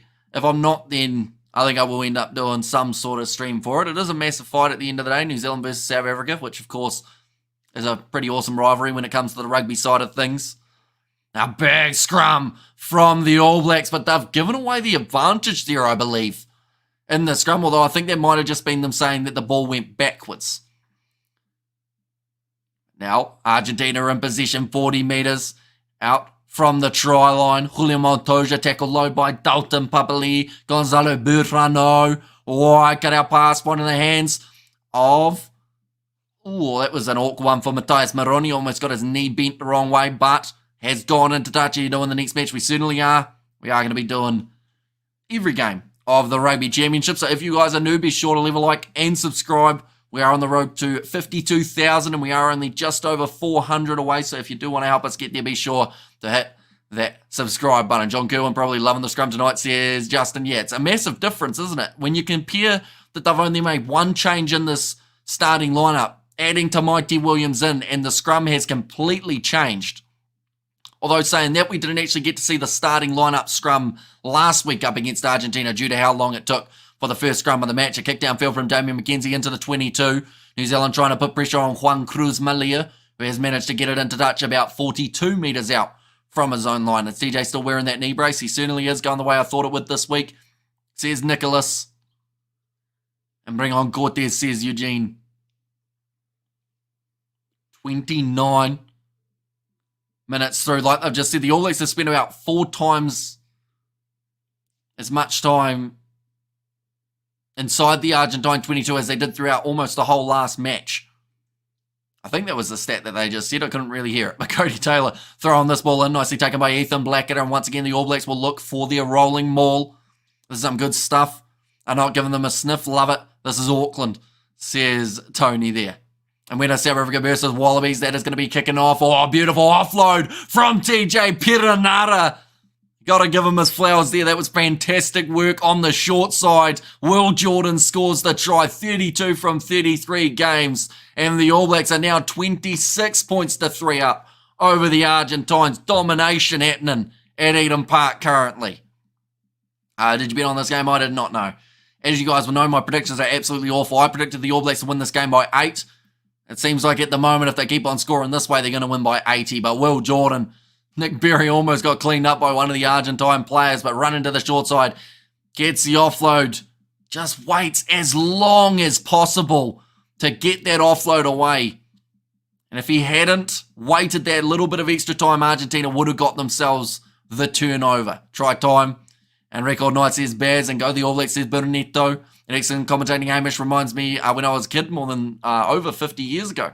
Says Chris, I do appreciate you being here. Of course, probably changed a little bit since you were a kid in terms of the internet. It's so weird that you guys can message and I can read them pretty much when you put them through. So it is greatly appreciated, everyone in the chat. I do apologize if I'm missing a few of the messages. It is absolutely flying.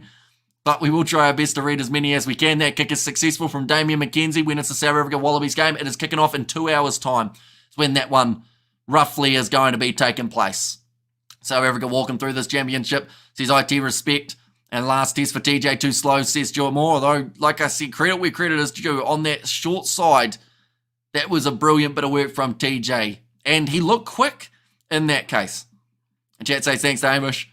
Says Glenn Woods, but it's going to be kicked off now. Only took 2 phases. Oh, that was a mistake made from Tupavai. Went through his hands, but it fell straight into the breadbasket of Rico Ioane. All Blacks still in possession inside of their 22, Adi Savia.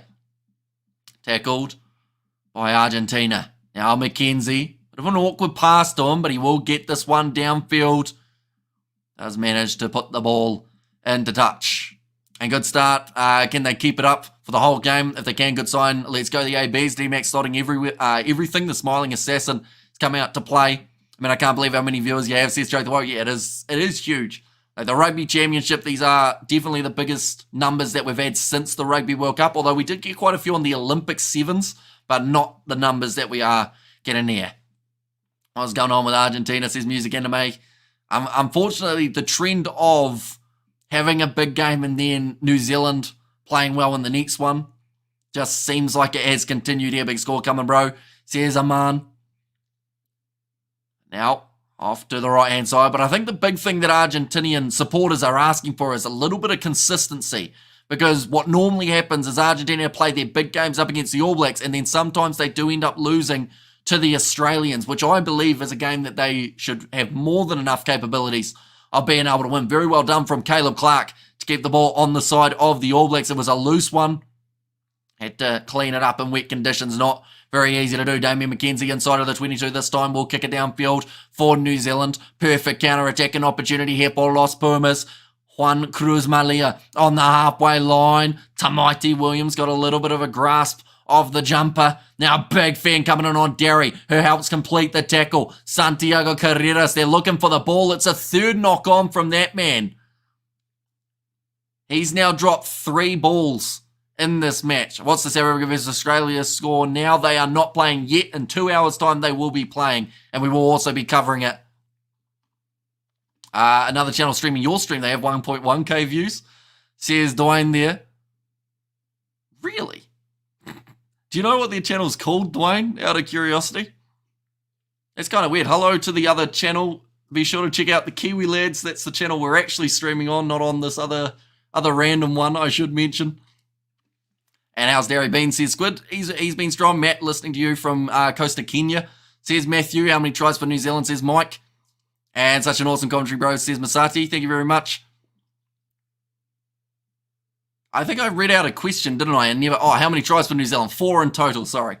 I did read it, but then forgot to actually answer it. You're the best, says Edward. Scott Robinson. Looking a little bit more comfortable in the commentary box this week compared to what happened last week. There was a huge amount of pressure. Set pieces is important.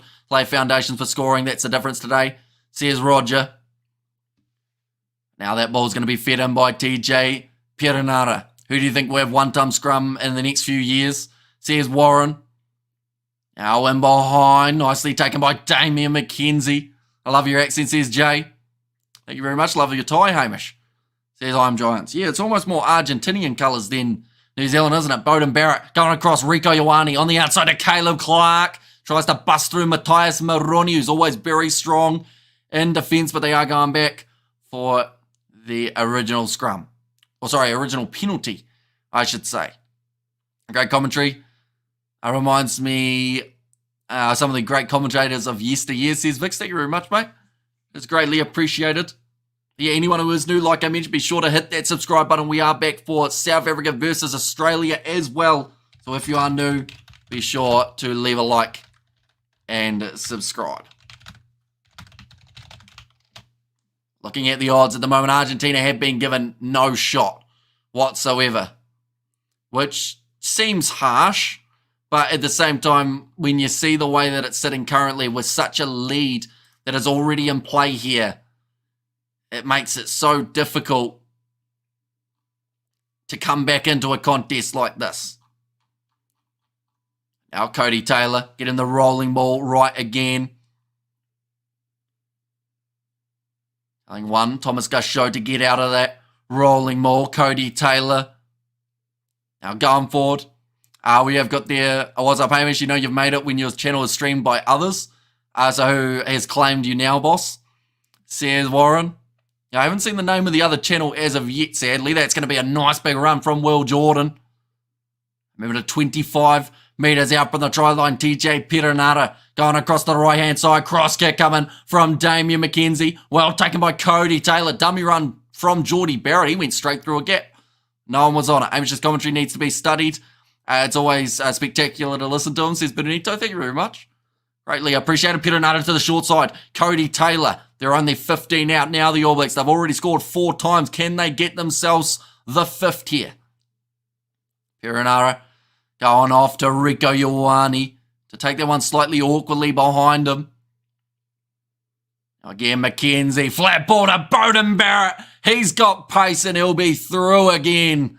And that is the 5th try now for the All Blacks in this contest. They are on fire in this match, and they are not slowing down, ladies and gentlemen. It seems like they are just going to keep on going and going and going throughout this contest. Which, I mean, it is exactly what they needed. Very nicely done so far from the All Blacks. Beauden Barrett, the man who goes through the gap. Too late to stream. Oh, I'm late to the stream. What did I miss? We have got there, Dokik de Box is the guy streaming you. Dokik de Box. That is a strange name. Shall I look it up? Dokik. Okay. One moment.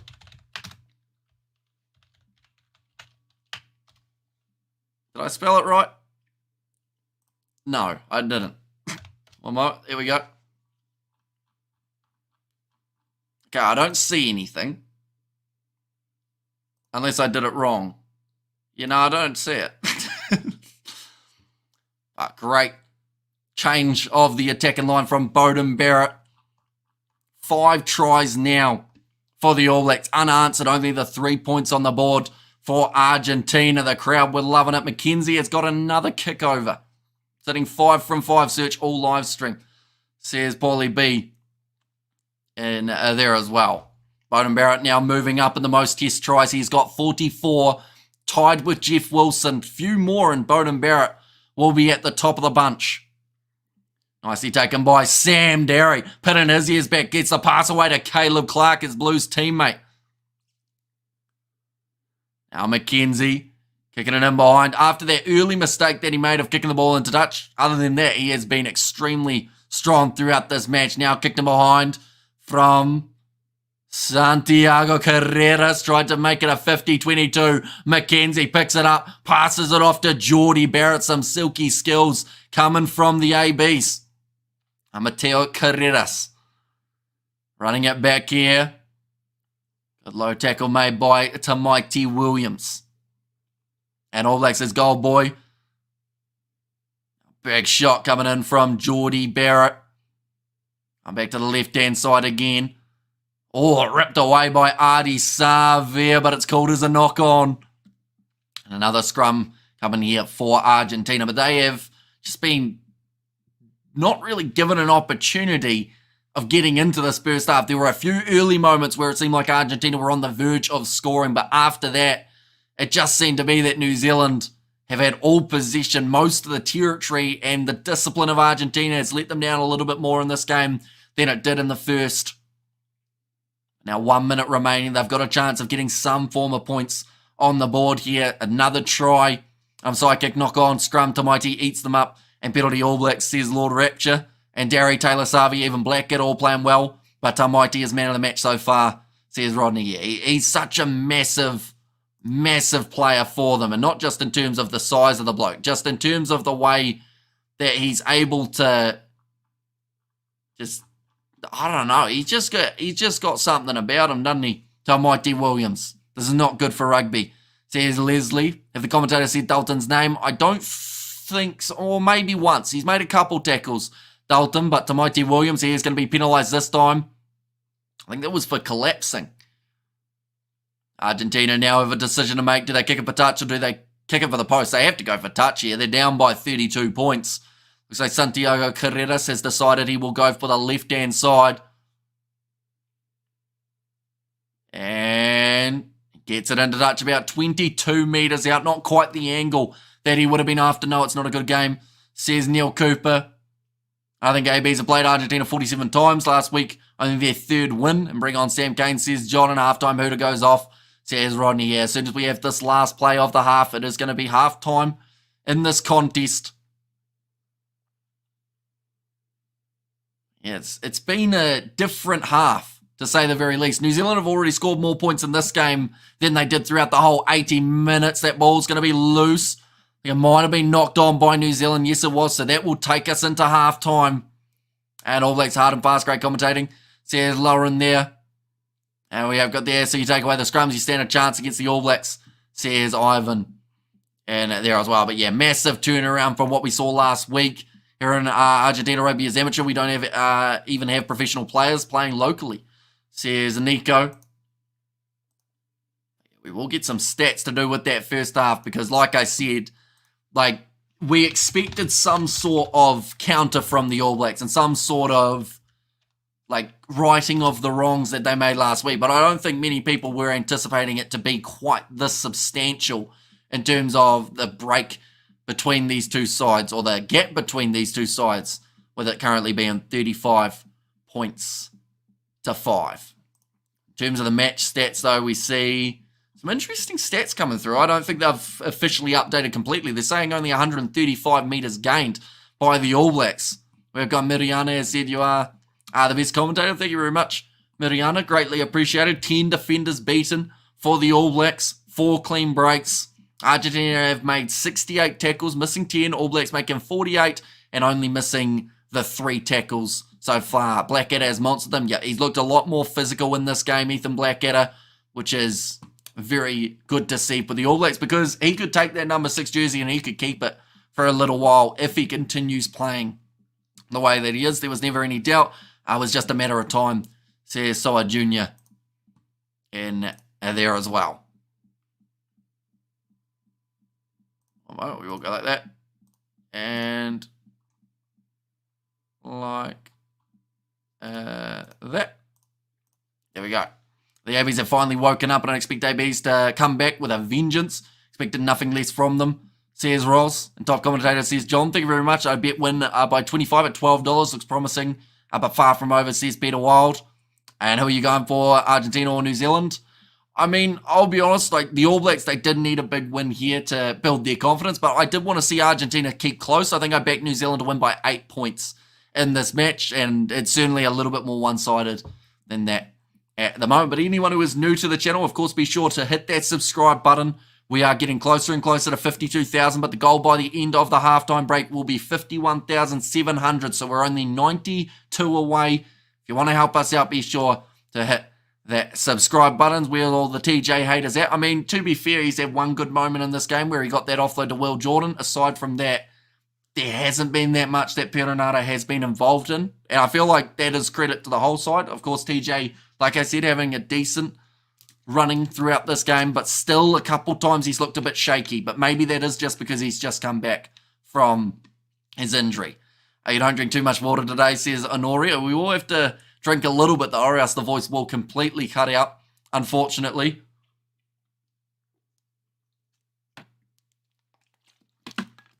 Oh, yeah, but then Mox vs. Island, nothing exceptional, says Driss. And subscribe, says Muzz. Thank you very much, mate. Greatly appreciated. Should be commentating on the sports show with Stan, says John. And good game so far, says Masi. Your name really gets me. Masihu, I believe it is, but I could be wrong. I love no, says Perry. And drink loads, bring it air back on, says Peter Wild. And 2 cents only got 500. Says Choke the Woke. Yeah, although, like, in terms of video-wise, Mark, in terms of analysis and whatnot, you don't get much better on YouTube than that man. 12 Kiwis in Kazakhstan, working in the mines, loving the commentary, and the results so far. Cheers, says David. And do you commentate Warriors too? We haven't done a lot of the Warriors. I think we've only done a few of their games in the past, but maybe in the future we could look at doing a little bit more of the rugby league. What's the time to go, says Grant. At the moment, we are at half time in this contest, ladies and gentlemen. So second half, not too far away from starting. And like I said, I am extremely curious to see what kind of impact the start to the match will have on Argentina's fitness. Because you're in one of those situations that unless you can really like do something massive in the first few moments of the second half, and I'm talking like 2 or 3 tries is going to be needed. If you can get that, that would be a bonus. But if you cannot do that, it's just going to be a bit of a mountain to climb. I've just been sent a picture of, it's my sister and her partner watching me on their screen rather than the game. So welcome in, you two.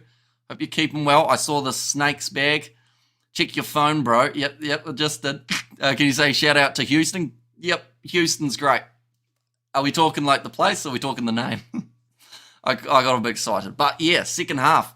Not too far away, ladies and gentlemen. Your thoughts on having Japan and Super Rugby? I think it could work quite well. They do have a lot of money, so that is a bonus. Am I delusional? Delusional by thinking that South Africa are still going to take a large margin. Wait, you're talking against New Zealand or you're talking against Australia? Because up against Australia, it could be quite one-sided today, even with those changes. How many scrums have there been? I think we've had about 6 or 8 in this contest. I'll quickly get that stat. Set pieces, scrums, we've had 5. I'm just exaggerating by the looks of it. Felt like more than 5 though. We need a repeat of the first half and the second half. Your UFC prediction tomorrow, New Zealand or South Africa. It's a tricky one because Drakis has been so calm throughout every bit of build-up. Like, he doesn't really look like he's getting flustered. But at the same time, you know, Adesanya was the champion for a reason. So I feel like it's going to be a pretty heated fight between the two, as you would expect a fight to be. But yeah, there's a bit of personalness. They're defending Africa, aren't they? Those two. Bring back Fozzie, people, where you at? Says Matthew. And hey, bro, can I get a shout out? Says Richie McCaw. Love your work, Richie. I think you would have done more at number 7 than Dalton Papali'i throughout this year. And still can't get excited watching the ABs, typically the same Boren Robertson type of game. I didn't even know that was a thing that we had. And Neil wants to bet how much on who. Neil wants to bet what type of bet you're talking. You're talking like a player to back. You're talking or you're talking this game, next game. South Africa has too much talent, says Ashley. And then the All Blacks are more dangerous in wet conditions, says Aria. And South Africa has too much talent, and Argentina are missing ideal opportunity. They made New Zealand to tail up. And we are the champs, says Wilson. Mocks are far overrated. All Blacks with 14 men dominated in the final of the World Cup. Yeah, although who won that World Cup final, I think is the big talking point, you know. And bro, which players from the AB scored already? So we have seen the tries from. There's quite a list. But we have seen the tries from Artie Savia. We have seen Caleb Clark. We saw Will Jordan. We saw Bowden Barrett. And then we also saw Damian McKenzie as the last try scorer. Keep up with the water. Is Krevi the difference for the Argies? Yeah, and sadly he is not playing in this contest, which is, I think, a big mistake. Like, I get that Inacio Ruiz is the future option for them, but if Krevi was match fit, I definitely would have had him somewhere in the side, just because without him, it can be quite a painful experience. You know, he's got that huge amount of skill when it comes to the rolling ball off the bench. Will you bring on the bench, or when will you bring on the bench? I think they're in a position now that you can actually afford to give some guys a bit of game time. I know that they will want to try and keep this one, you know, relatively close, and they won't want to have those mistakes. But yeah, I feel like a good time to bring on the bench is next 10 minutes or so. I think that Sam Cane, get him out there with 30 minutes to go. Ratama the same. Leonard Brown, you could afford to bring on, I think, at any stage throughout this half, and he'd managed to find himself some form of success.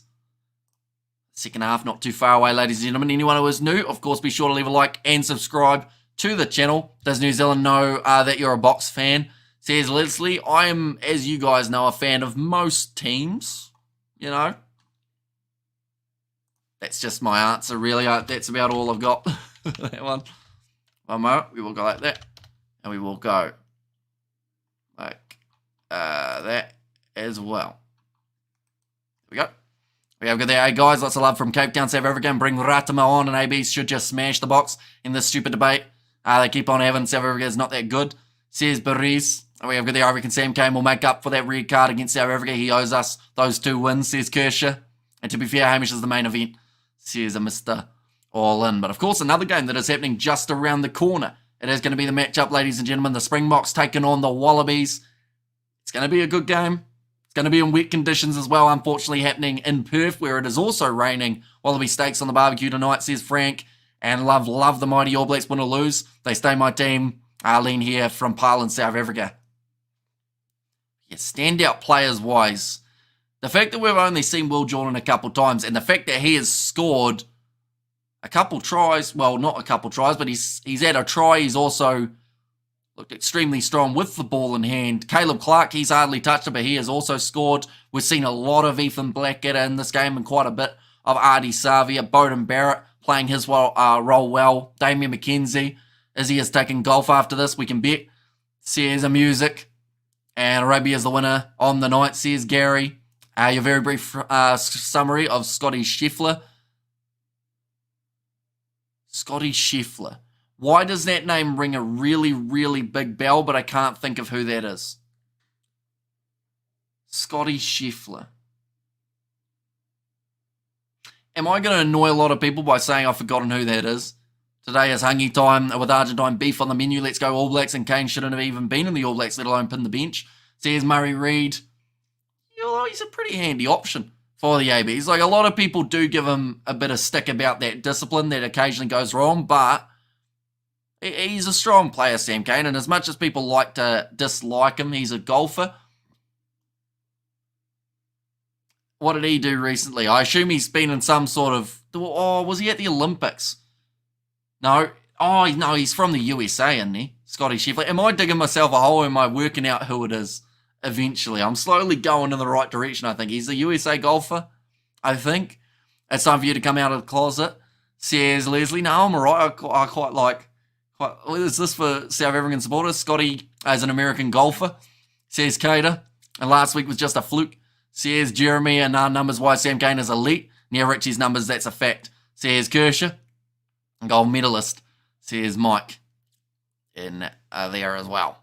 Do let me know your in-score predictions for this game, ladies and gents. We are just around the corner from the second half. It's felt like quite a long halftime break, but I assume they will be back out on the field very soon. He's Lydia's Liddy Co's transistor. And not interested in golf, so I actually played golf today, believe it or not. I don't know why, because it was extremely wet, and you just couldn't really get too much going with the amount of water. Like, there were literally puddles through the greens almost. But we played 4 holes till we gave it up. All Blacks for live, says Tristan. Sorry, Amish, I'll stick to the rugby question, says Geeta. And Caleb should have played a long time, says Egon there. Yeah, he's going to be a good option out on that left wing, I believe. And Mark DeLeo, I'm curious to see what he can do off the bench, because it's one of those contests that if you're already ahead by a large margin, more than likely you'll get a bit more freedom. What's your handle, bro? Says John. What's my handle? As in like my Instagram handle? Or my handicap, maybe. Possibly. And we have got there, you're my only AB source here in Melbourne, says Mike. And who you've been affected with golf, says Cited Canvas. And as well, I do actually have a question for you, Cited, a little bit later on the South African live stream. I was looking through old comments and I found one that you said about Jesse Creel, and I'm curious about what you think of him now compared to back then. And let's go, says Suzuki. This guy's out because of the weather. Oh, thank goodness for your stream, Amish, says Kevin. And there as well. But yeah, we're having a lot of ads here in New Zealand. It seems like more than normal. Maybe that is because this game is so one-sided, if that makes sense. Sometimes when it's a close game, halftime flies by because everyone's ready for that action to get back underway. But sometimes when it's a slightly more one-sided game, it just seems to be that the halftime break feels like an eternity. Oh, I forgot. Says Cited there, and game is back on for me, says Kiwi Rob. And there is no hope for the Pumas, so please be humble. We got the Springboks to face the end of August, says Fernando. And Pumas 1 week good, and next week bad, says Justin. We have got there, so your golf outing was either in the rain or you seem to play through water hazards. That's a killer attitude-ish, says Warren. Yeah, luckily it wasn't raining, but it was pretty much like it was all but there. Bring on your dad, says Greg. I think he's currently watching the game in the lounge, I believe, with my mum. Stats on Rico, says KW. For Rico Ioane's first half stats, I can tell you, he had 10 metres carried, 5 carries, no defenders beaten, no clean breaks, 1 offload, and tackling-wise, he made 2 tackles. So not a very big game for Rico Ioane at this point. They better not fall asleep in the second half, says Amy there. And the Kiwis are Olympic gold medal champions and rugby legends. Let's go the All Blacks, says Roman. And good luck to the Springboks later. What time the game started in Australia? So it is in Perth, so it's a little bit of a different time. But it is in an hour and 45 minutes that game will be kicking off.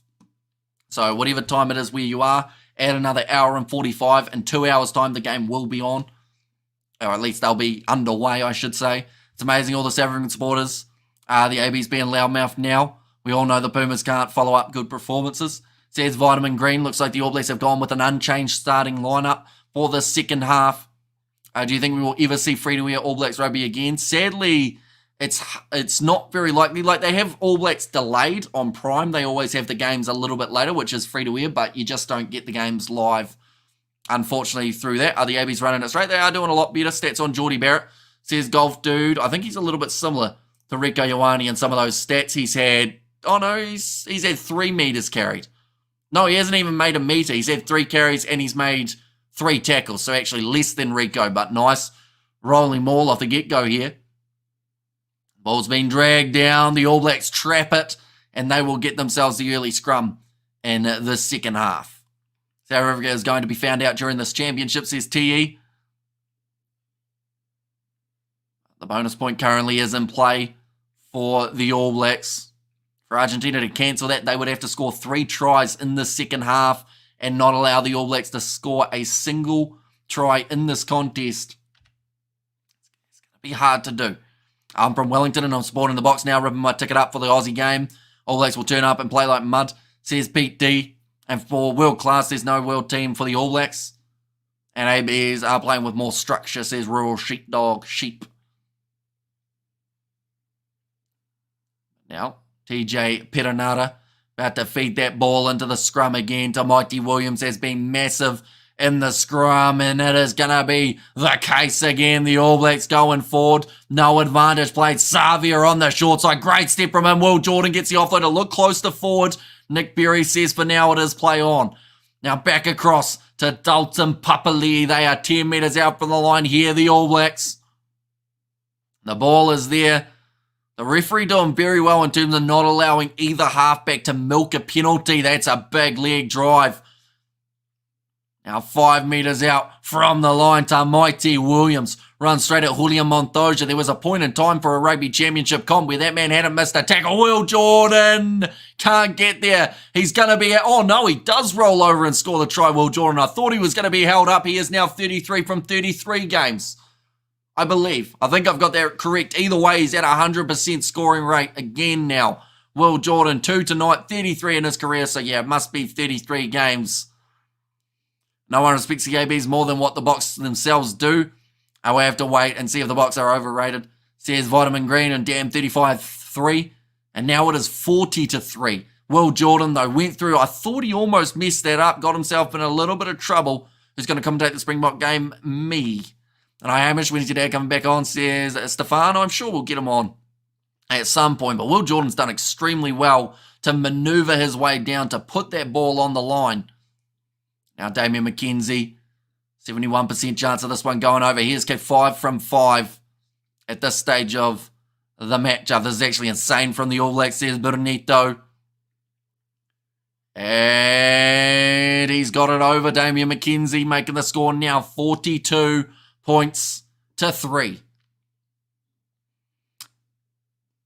This is a very impressive performance. And Argentina just have been caught out in pretty much every defensive scenario that they have been in, where New Zealand have been able to at least break the line once. Will Jordan putting up his Tasman, Marco's Finn. And Jordan hasn't played in 2 years, but gets a hat-trick, says Jake. Oh, Bazin Velez is on the field. There's going to be for Gonzalo Berrano. Albanoz is on the field. That is for Santiago Carreras, who honestly has had, sadly, one of the worst games I've ever seen from that man. Even at club level or franchise level as well. The ball just wouldn't stick in his hands.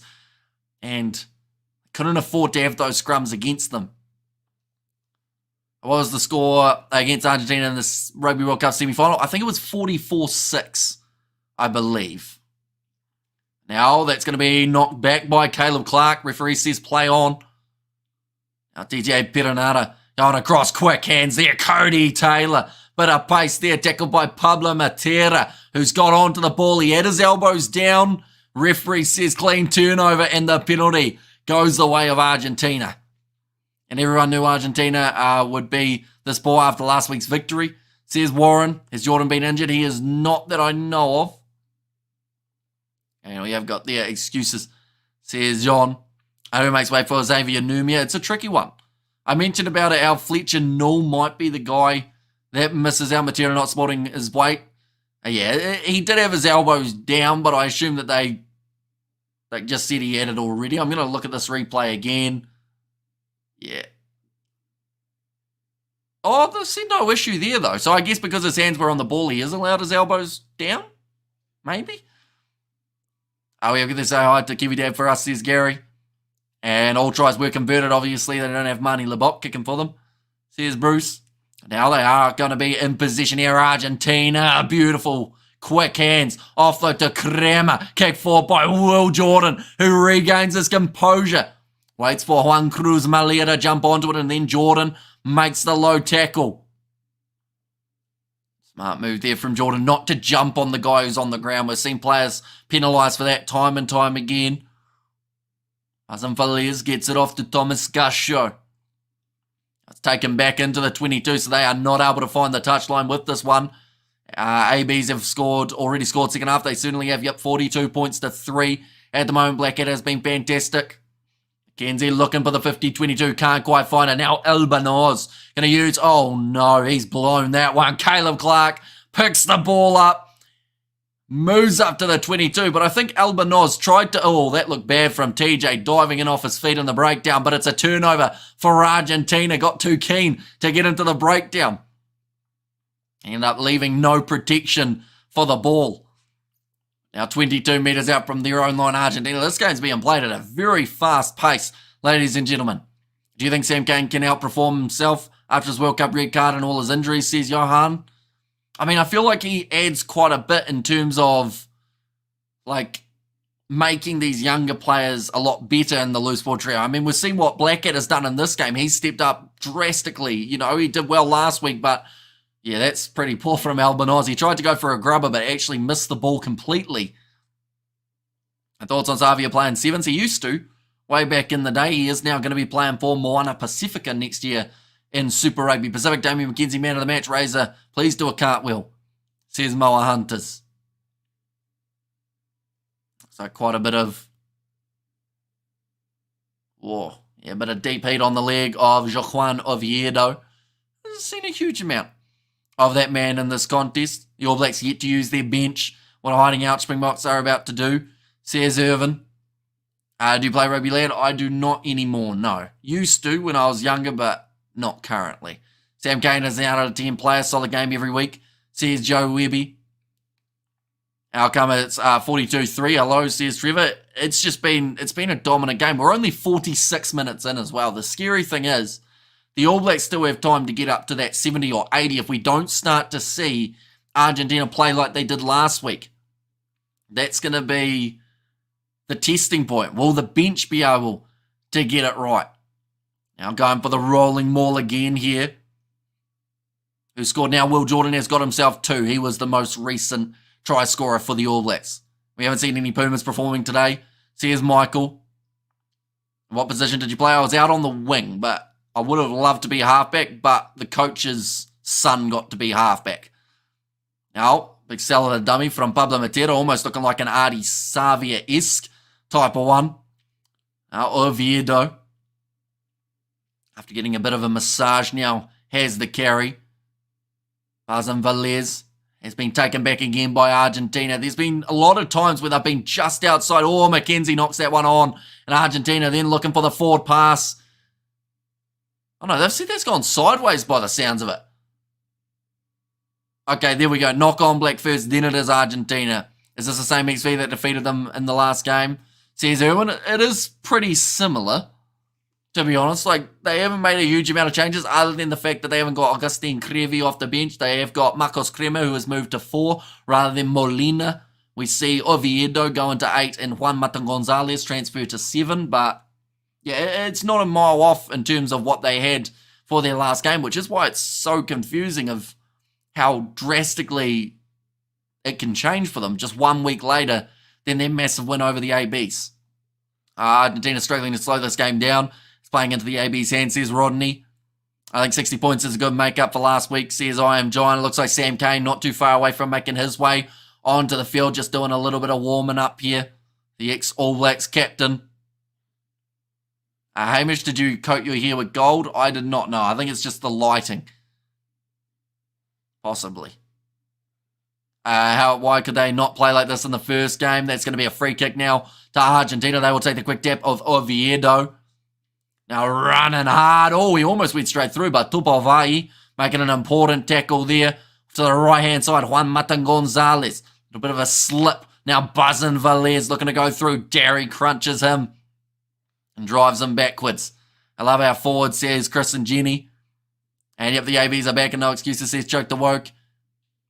Can you see on the number 2 jersey? Can you see, or I can see you playing in the number 2 jersey though? I'll be a movie. Maybe. I'd have to bulk up a little bit, I think, to be a number 2. Now 30 metres out from the line, Argentina, Bazan Velez in behind, Juan Cruz Malia, short ball, a little bit of a slip for Lucio Cinti, but he still drives forward to the 22 metre line. Argentina, this is their best chance to score a try in the last about 30 minutes, if not longer. They have to make the most of it. Bazan Velez, got to remember, points differential in the overall Rugby Championship. Is it going to take place? Is Dad going to take over? No, I've got an empty bladder at the moment, so I'm all good. Bazan Velez slipping and sliding, gets it away to Santiago Shocha also Hamish says Peter. And Sam Kane, the man, says Lynn. And yo, Hards, you doing any NPC live commentary, Hamish? We might be later on in the competition, but for now, while the Rugby Championship's on, we probably won't be doing too much. Now that's going to be Sam Derry penalised for going off his feet. Now attacking chance for Argentina. Again, the passing just lets them down though. They do go back for the original penalty. See Hamish Williams, says Itchy Nets. And we're going to win, says your girl Jamie. And also 4 tries for Argentina. And there as well. And yeah, so far Argentina, like, I'm trying to work out what they can do better, but there's so many things that need slight improvements. Their rolling maul might be all right here, though. They'll only be 5 metres out from the line. We have got their weather report. It is not raining anymore, I don't believe, but it is still extremely slippery. You're missing the game, bro, says BG, but now the subs are being made. Suffer Moore makes his way on the field. Looks like Mark Talia, Cortez Aratima, Sam Kane, Fletcher Noor, I think, was in there as well. I'm watching this in the live game. I just wanted to chat. Says Unity. But yeah, do let me know what you thought of the first 15 minutes. We see Sam Kane now make his way onto the field. That is for Dalton Papali'i. I think the Wallabies would see this and go full out against the Springboks, or do you think they will not have the capabilities presentedly to do so? I think the weather is also supposed to be pretty similar to this game, so they might as well. At the end of the day, what have they got to lose? They lost their first game by 26 points. So go out there, try and put on a showing and see if you can somehow make it 1-1 between the two teams. But now rolling maul here for Argentina. Juan Matan Gonzalez. I think Ethan Blackadder was playing his leg. Yes, he was. So that will be the penalty advantage in favour of Los Pumas. 29 minutes remaining in this contest. Bazan Velez goes across, big run from Sordoni. Another penalty going against New Zealand for not rolling away. Hooray for the bench, says Chris. Question is now with the bench players out there on the field, are the All Blacks about to concede their first try that they have throughout this match? Still 7 out from the line. They should hit 60 plus, says Hamey. Big run from Gonzalez. Refused to go down to a knee, but now has been dropped. No advantage. This one for offside. I think it was against Tupavai. In fact, it was Fletcher Null who's been penalised for offside. Sam Kane makes the tackle. Now off to the right-hand side. Albanoz sells the dummy. Another low tackle made by Tupavai. On the side, Bazan Velez, Barrett, the man rushing up, and Derry gets the turnover. So they will go back for the original penalty. And this looks like it could be a last warning here for the New Zealanders. Sorry to go off tangent, but do you like football, mate? I'll be happy to listen to you instead of giving Faceless Guy more money. Says Gary, we did a couple games of football in the past for the All Whites. It was a bit of a shame that they didn't qualify for that World Cup, though. I feel like if they had, we would have been doing their games during that. It was a little while ago. I should mention, our bench should be a weapon with experience. Was there a red card? Not in this game so far. We haven't even got a yellow card. An advantage. So annoying. Currently penalties conceded. New Zealand have conceded the 6. Argentina have conceded the 5, yet New Zealand have still got themselves that big win, or that big lead. Looks like Ofa Tuangafasi is the next man to make his way onto the field for the All Blacks.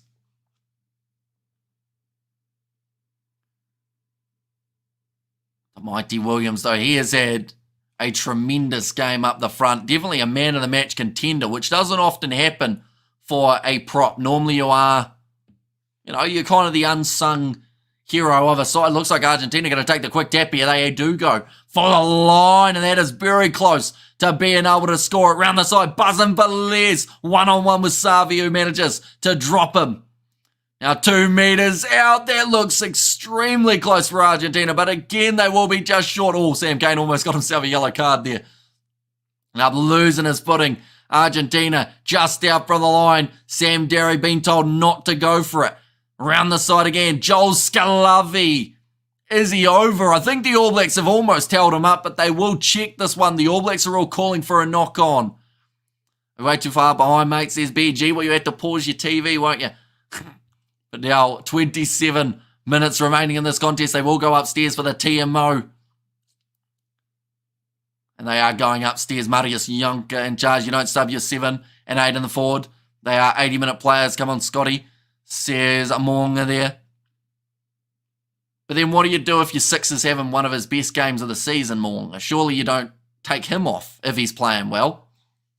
So I feel like that was the only real option that you can do, isn't it? They're checking for a potential knock-on here. They haven't gone back to halfway yet. Argentina checking a knock-on, says Rodney. South Africa still the best, says Julian Moses. Gonna see it here. Where's the ball? There it is. Yep, that's a drop ball. Dislodged.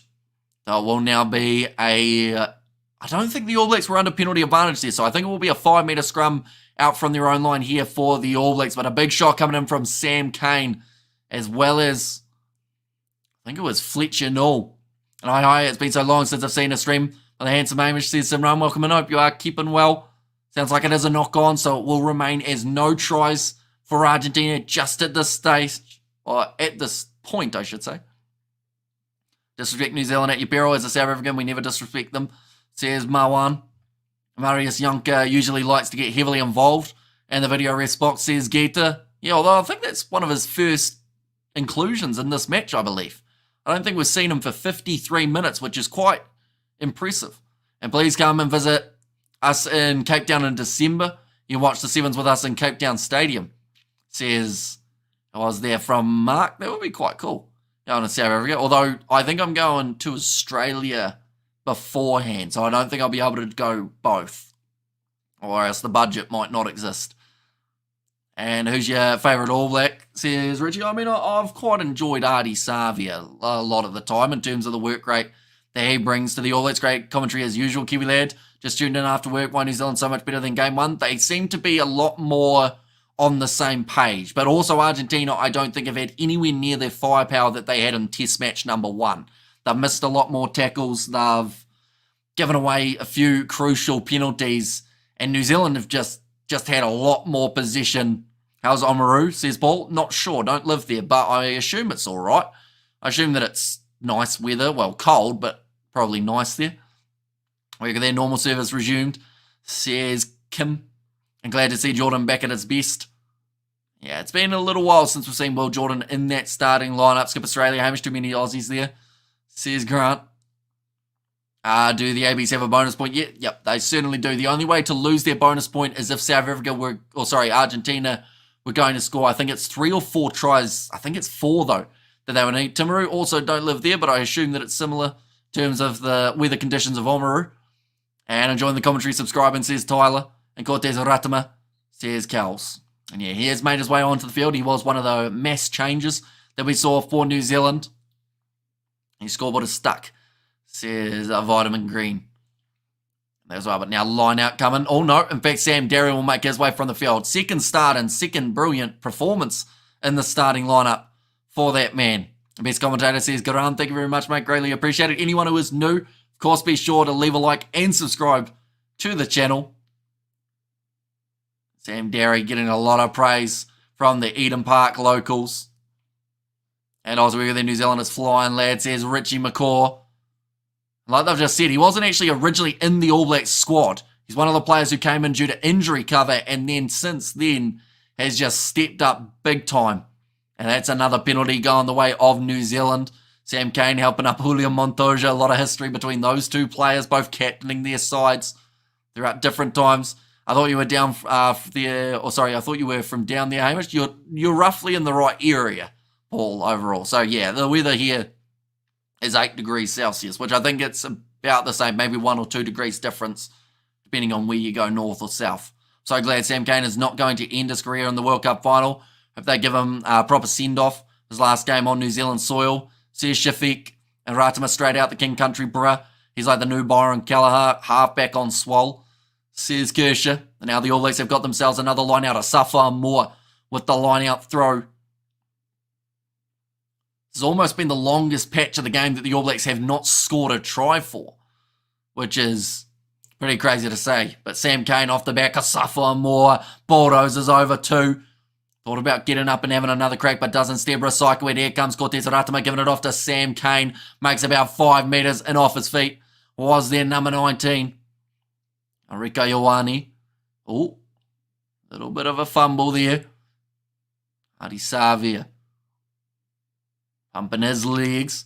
And tackled in the end by Buzz and Velez, and they will go back for Ioane's knock on. Dan Carter once kicked a goal from the dead ball line with a broken shoe and a flat ball. Says Mark, and we need another 30 points, says Trevor. And also All Blacks will score at will in the last 20. And thoughts about a sweepstake for all your subscribers in future matches. She picked the winning team and score. Thanks so much, says Gita. I mean, there is like Super Brew and whatnot, which I've never really got into, mainly because I'm terrible at predictions, so that's probably why. To be honest, of course, the All Blacks are superior, but it is not necessary for the referees to always favour them, says Marcelo. Yeah, I don't think the refereeing has changed this game too much. I think the All Blacks have actually, throughout the first half, they were penalised more. I think it was 6-5.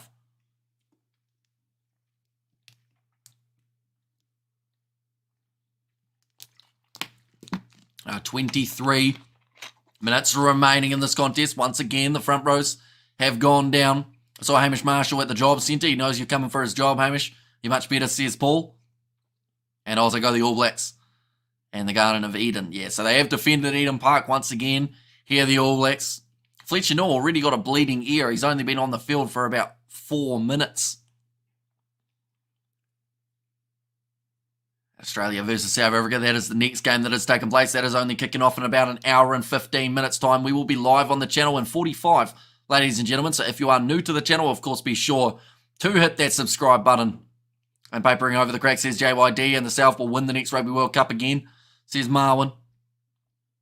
Now Buzz and Velez to put the ball in again here for Argentina. They're only about 15 metres out from the line. Marcelo has put, of course, the All Blacks are superior, but it's not necessary for the referees to always favour them.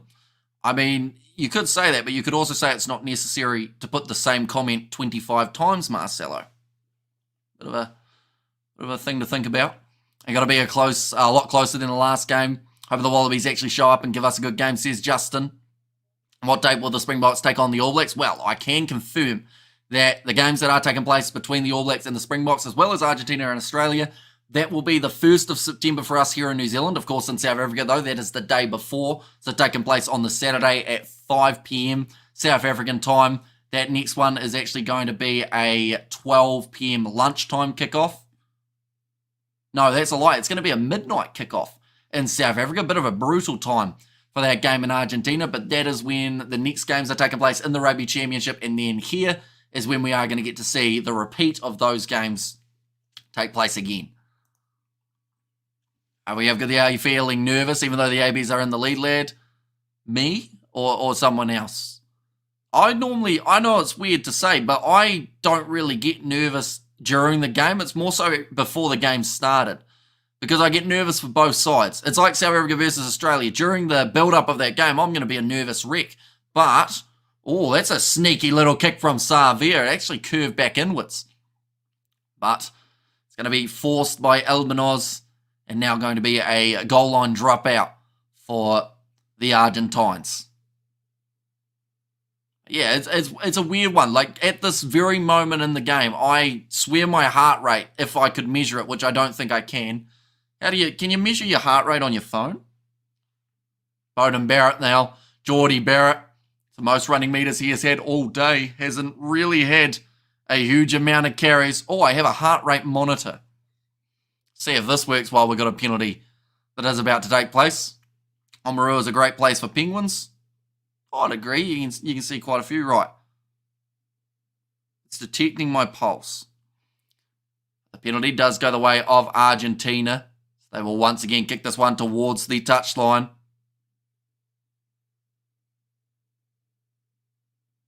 I don't know how accurate this is, but it says I'm at like 71, which I don't know if that's like high or not. It might be, it might not be. I don't know how it works. Looks like it is still bucketing down at Eden Park. It's actually fired up a little bit more compared to earlier on. Sam Cane, they are just showing some of the stats that man has debuted in 2012. But Julian Montoya now will make his way from the field. Means that Ignacio Ruiz is making his way on. But anyone who is new to the channel, of course, be sure to hit that subscribe button. We are on the road to 52,000 subscribers. We are here for every game of the Rugby Championship, as well as lineup announcements. That's a normal heart rate, says Benito. Exactly. So I should be nervous, right? But my heart rate's just cool, calm, and collected. Geordie Barrett, nice run from him. Now going off to Anton Leonard-Brown. Gets his first touch since making his way onto the field. Cortez Ratama gets it away to Beauden Barrett. Now looks like he's playing more of a first receiver role. Tupa Vai trying to go through. He's dragged down by his collar. And Ratama in behind again goes to Fletcher Null. Everyone knows this is number one BS, says Jeremy. All right, Khabib. Now it's going to be dead inside of the in-goal area, so it will be a goal line dropout again. Oh, you have good there. Hello all you rugby rockers. And nervous for the Bok in Australia game. It looks like it's going to play in the shadow of the Springboks' greatest nemesis, inclement weather. Says Freddie, yeah, it is supposed to be a little bit rainy in Perth, although it did say showers when I looked, so hopefully it's not as heavy as this, because this is absolutely pouring down at the moment on the halfway line here. Comes a Geordie Barrett. He's got a lot better since Anton Leonard-Brown's got on the field. I don't know, or maybe, actually, no, it's probably Cortez, actually, now that I think about it. I'm just seeing a lot more of Geordie Barrett now. It looks like he's actually getting an opportunity to crash that ball forward. Whereas just before, he hadn't really had many chances. Once again, another touch for Geordie Barrett to suffer more, pumping his legs, just dragging the player alongside him. Mark Talia, first touch for him, gets it out wide to Rieko Ioane. Wait, no, Ioane's still on the field. Wait, how's Leonard-Brown out there? Who's he on for? Must be for McKenzie. I think Beauden Barrett's playing fly half at the moment. I got confused. I looked away for a few moments and everyone's been subbed. How's the field holding up in this rain? It's looking a little bit worse for wear, but it should be all right in the long run. It's a big push. Geordie Barrett driving Pablo Matera into touch. Cortez should start. No, Otham on the bench, says Ivan. 2 weeks of wasted time, says Jeremy in there as well. 2 weeks of wasted time. In terms of like the Rugby Championship, Jeremy, or you're talking about the stream? Because if you're talking about the stream, I think your biggest mistake would be coming back for the second week thinking that it's going to change from the first week. Like, if we didn't show it the first week, we're not showing it for the second week either. That's normally the way it works. When's Roygar back? Late in the Rugby Championship, I think, is when he starts to get close. So I think November internationals probably when Roygar will be back in selection contention. Not a great day for Argentina. AB's knockout of the Springboks. And bro, when's the AB's going to do what's the AB's going to do when they beat Argentina? I would say that they just have to look at this game and go, right, we need to try and do more of that. Hi, I'm Curtis. Hello, Curtis. Now kicking it from inside of the 22. Bazin Velez gets it across to Albanos. Now on the halfway line, Will Jordan bumps out of one. Tackle, no clean out coming. Where are the forwards? No one was there. And the penalty goes the way of Argentina. A little bit of a miscommunication there. It seemed like Cortez Ratama was about to jump in, which he did. And then from there, Sam Cane wasn't sure if he was supposed to jump in round Cortez Ratama or if Ratama was actually going to get out of there. So we'll see it here. Yeah, Cortez joins, and Sam Cane wasn't sure if he was supposed to be there. I think that they probably needed 1 or 2 more forwards. Where should I subscribe? On YouTube is your best bet, the little red button. We have there, get Richie Moonga back. Says, it was there from Couture. Hopefully I've said that correctly. All Blacks win. Says Elric. Opposition 22 visits this week. New Zealand have had 9. Argentina just the 2, whereas last week they had 11 visits to the opposition 22. So there's been a big difference in the mentality and also just the way that these two sides have played this week compared to last. We have got there, when are we going to score again? Yeah, it's been a better second half from Argentina. That's going to be knocked on by the All Blacks line out. How is that? Was that not a clear knock on by New Zealand? Ethan Blackett has been given the credit. I swear he knocked that on, didn't he? We're going to have to see the replay of it. We've seen 5 carries from that man, 1 defender beaten. He's had 12 tackles, but he's enforced a lot of physicality. We're going to see it here.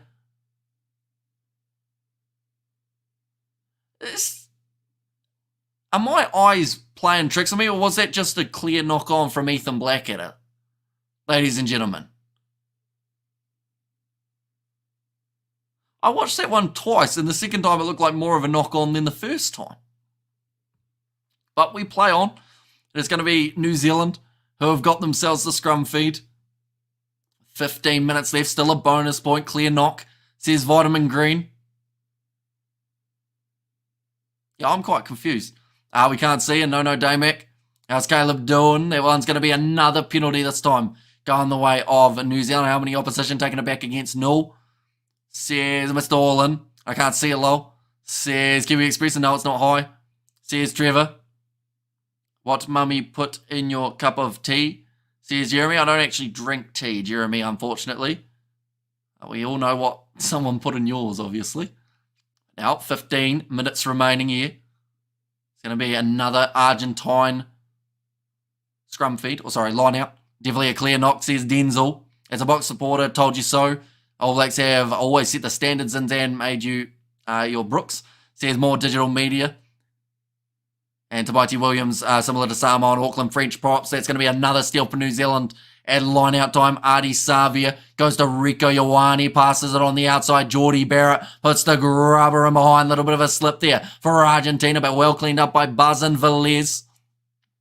There's Ratama wanting the turnover, wasn't able to get it. And now Mark Talia holding him up. That's going to be another penalty. This is for a tip tackle on a New Zealand player. Crocodile roll, in fact. At least the Boomers stopped ABs from scoring. And Dermy Bowden Barrett will always a fly half. Says Zion, I'm a bit confused. Is Mwanga coming back or no? So he's locked in for his contract till 2026 at his Japanese club. But he said a while ago that he's thinking about cancelling his Japanese contract to then come back and play for the All Blacks again. So, of course, that's been met with mixed opinions of some people saying, yeah, do it, and other people are saying, well, why would you cancel your contract? You should fulfill that first, seeing as you originally picked to go overseas rather than staying in New Zealand. So it's an interesting one. I don't think we'll see him for a little while, Richie Moonga.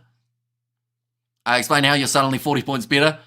Well, I think that the biggest difference that we have seen is Argentina defensively haven't quite been as sound as they were in the first match, and then also alongside that, they just haven't had the same attack. They've only had 2 visits to New Zealand's 22. Last game, they had 11. So that can make a big difference. The overall outcome of a game, Cortez Ratama going off to Geordie Barrett. Mark Talia doesn't pass, instead decides he wants to run it straight to Marcos Kremer, and he's been flattened there by the second defender. Ratama going across to Josh Lord. Ratama again. Going off to Ethan Blackadder. And cheers. That's what I thought, says Glenn. Artie Savia once again trying to go through more than one defender. Mateo Carreras eventually drags him down. Suffer more, another advantage against Argentina. Cortez Ratama going off to the left-hand side. Rough pass from him. So they will go back for another penalty. Explain how you're 40 points better in 1 week, lad. Just did, Jeremy. You got to open your ears.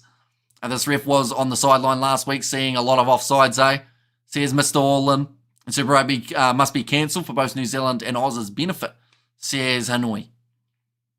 Now Geordie Barrett again will look to kick this one towards the touchline. The All Blacks haven't actually scored themselves a try since Damien McKenzie went off the field and since about the 46th minute, somewhere around there. We haven't seen the All Blacks score themselves another one. This crap channel says, Oro, well, you don't have to stay here. That's the benefit. You aren't being held against your will. And All Blacks at Eden Park are 40 points better, says Michael. Now Suffer Moore going to be throwing this ball in. Now only 5 metres out from the line here. The All Blacks still with that 39-point lead. They've gone to the front to a Suffer. Or in fact, no, they've gone to Offa Tuangafasi, who's just thrown that ball forward. The advantage is over for the knock-on. Cleaned up at the back for Will Jordan. Already scored 2 tries in this matchup. Good run from Mark Talia. Back up to his feet. Breaks through 2 more. He's electric when he's on attack. Mark Talia. Sam Cane tackled. They do have to release him, but he's made another 5 for the All Blacks. They are 10 metres from the line. Now Ratama leaves it for Savia to play halfback. Gets it across to Josh Lord. Another player who was brought in for injury cover. Same situation as Sam Derry initially after the squad was announced. Now across Bowden Barrett. No, in fact, it's Geordie. This time goes to Rico, who has knocked the ball on. It's going to be the advantage. Kick downfield from Pablo Matera, and he does get the ball to just stay in the field of play. Bowden Barrett not able to pick it up cleanly. Well picked up there for Argentina and Batista Dalgui. They're 35 metres out from the line now, Argentina, with Marcos Crema. Big shot coming in from Kane. Now to the right-hand side, Buzz and Valles. Quick hands here for Los Pumas. Their best attacking chance of the half. They will get it out wide to Shocha Barres. Now again, Buzz and Valles. Cross to Thomas Lavanini.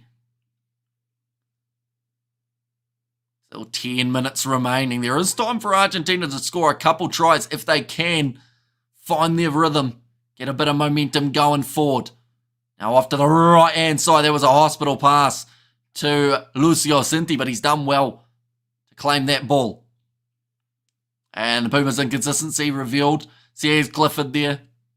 Yeah, it does hurt that they can go from so good one week to so just different the next week, I think is the best way of putting it. Nice attack and run from the Pumas, number 19 now around the side, Buzz and Velez. Slowly building with Mako Vivas. On the side again, Ruiz to 10 metres out. Slow, methodical build here for Los Pumas. Joel Scalavi up to 11 phases, the most for Argentina throughout this whole match.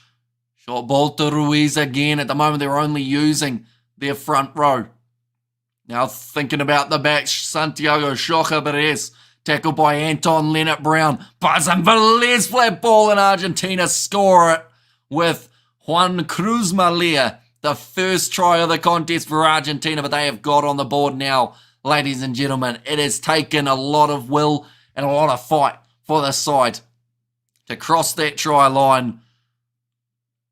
In the end, it was just persistence from Argentina. The flat ball, Cortez Ratama made the tackle, but too much forward momentum going in the right direction for Argentina as Juan Cruz Malia spun out of the challenge and got himself the try. And damn it, says Joe the Woken. Well done, Argentina, says Glenn Woods. And that one has gone over. Still 8 minutes remaining. There is time for another Argentine try if they can get this right. RG should quit rugby ASAP, says Annoy. Why? They went from beating the All Blacks last week. Yes, they've had a bad game here, but why would they want to quit? Hour time left, still another 8 minutes remaining. Ref was almost in the way. Says cited as a box supporter. This is great for rugby ABs. This is the scoreline we expect. A wounded ABs team is a dangerous team. Says Shane. And I was joking. Says Annoy. And he kicked off nicely, taken by Pablo Matera, and another big shot coming in from Ethan Blackadder. Probably about 5 players for New Zealand who have really stepped up throughout this match and could easily be in the running for a man of the match contention. And man, I put my multi on the Pumas just in case they pull a miracle. I had 10 legs in the green. I was just the Rugby Championship and UFC to go. That would have boosted the odds heavily of that multi or the return of it, I would assume, but sadly not going to be able to happen. Now, Bowden Barrett thought about playing half. Cortez Ratama runs over. Says, okay, Bowden, you can do it. And this time, Ratama looking for the ball. Looks like he is going to roll this one back. And that whole sequence came from a mistake from Rico up the field. Says sure, more little chip behind from Bowden Barrett. Will Jordan chasing it, wasn't able to get to it though. The Argentines able to retreat and get the position back. Buzzin Velez going across. This Argentinian side in the last 5 minutes or so have looked better than the whole first 70 or so minutes in this game, which makes you wonder if they have found this rhythm earlier. Could they have had more of an impact? It does seem to be since the All Blacks made their subs that it has gone slightly more downhill. That's a big shot coming in from Anton Lienert-Brown and Geordie Barrett. Okay, it's going to be a knock-on against Anton Lienert-Brown there. What's the score at the moment, guys? At the moment, the score is 42 points to 10 in favour of the All Blacks. The Pacific Nations will be better contested. Fiji favourites, says JYD. Yeah, hopefully it is relatively competitive. I know that the winner of that side of it goes on to face the winner of the Americas side alongside Japan. Okay, management improved for the ABs, says Air Congo.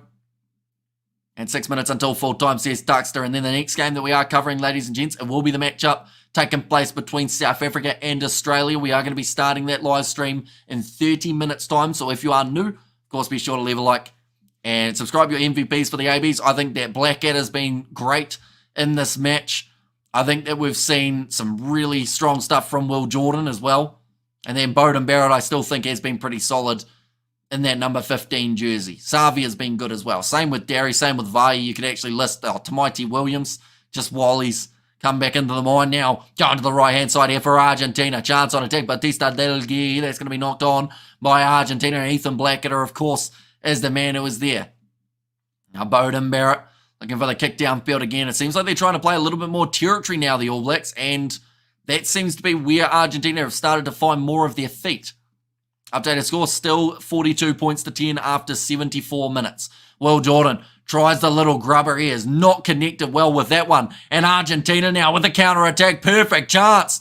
Inside ball to Mateo Carreras. Oh, he's been butchered by Osafo Amor. Now another mistake coming from Argentina. Josh Lord gets it back for the All Blacks. Update the score. This is the score. We have got score from Unruly Fan. This is the score. Oh, okay, they're going to stop play for Mateo Carreras. He was absolutely crunched by Osafo Amor. Hopefully, he's going to be all right. Looks like he's holding his side here. Was it high from Osafo Amor? Oh, it might have been head on head. Just a little bit. At full force. It's head on head. I think it's going to be a yellow card for Osafo Amor here, if I'm being honest. And sitting here in Optus Stadium, I see another hard time for the Wallabies. A lot of box supporters here. Here's G. They're saying chest on shoulder was the initial contact. He's gone in higher, Osafo Amor. Not a lot of head on head. Like they've said there, there's a lot of contact, but it seemed like a majority of the contact came in the body. Yeah, so the shoulder, and then the head brushes Mateo Carreras. I think this is still going to be a yellow card, though, in the case for Osafo Amor, as they're going to argue that he could have ducked a lot more in that case. Watch Six Hearts, says John. Slow-mo makes it look much worse than what it is, says Cited. I just heard Angus Gardner in the background say it meets the yellow card threshold, so yeah, he could be lower as the comment that they made. Is Josh Lord Norm Maxwell's child? He's not, but he's got the similarities a little bit in the way that he plays. And turnover, try please, says Roof, but that is going to be Osafo Amor now making his way from the field for the rest of the game. 5 minutes remaining. Crowd are not happy about it. It's on report. They'll be even more unhappy if this becomes a red, though. And I don't like the defensive line so close to the attacking team. What happened to running rugby? Says T. Henry. It must be a red with a 4-game ban. Says SS. Hello, Hamish. Says Peter there as well. But only 5 minutes left. Argentina have found their feet in the later stages of this match.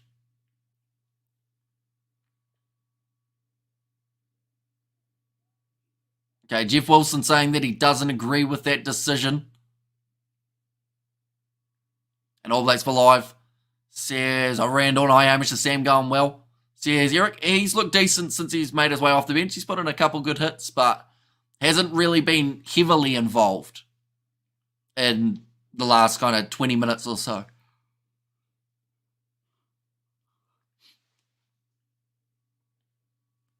Now 5 minutes remaining. Like I said, the bench is so important, says Jamie.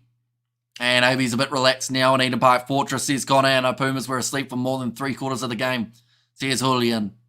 Yeah, and who knows how this game could have gone if they have played, or if they have played like they have here over the last 15 minutes or so. It could have been a lot closer for Argentina.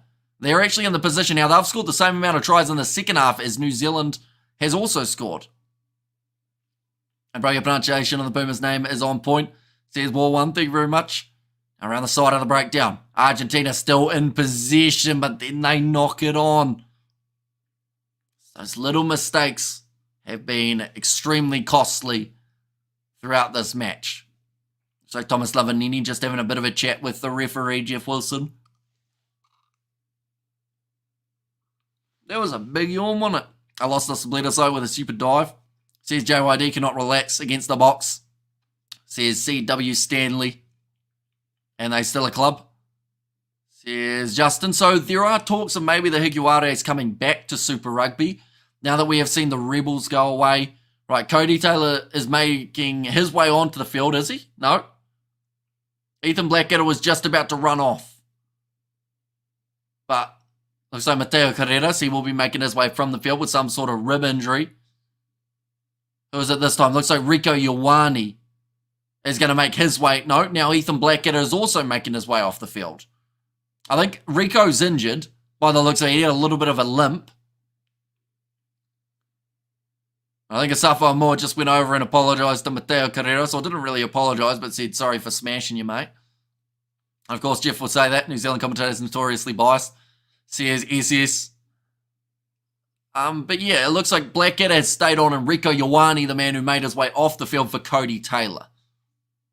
Rico's still slowly walking round to the bench. 76 minutes gone. And go, the Wallabies, we need them to win to keep the championship honest, says Daniel.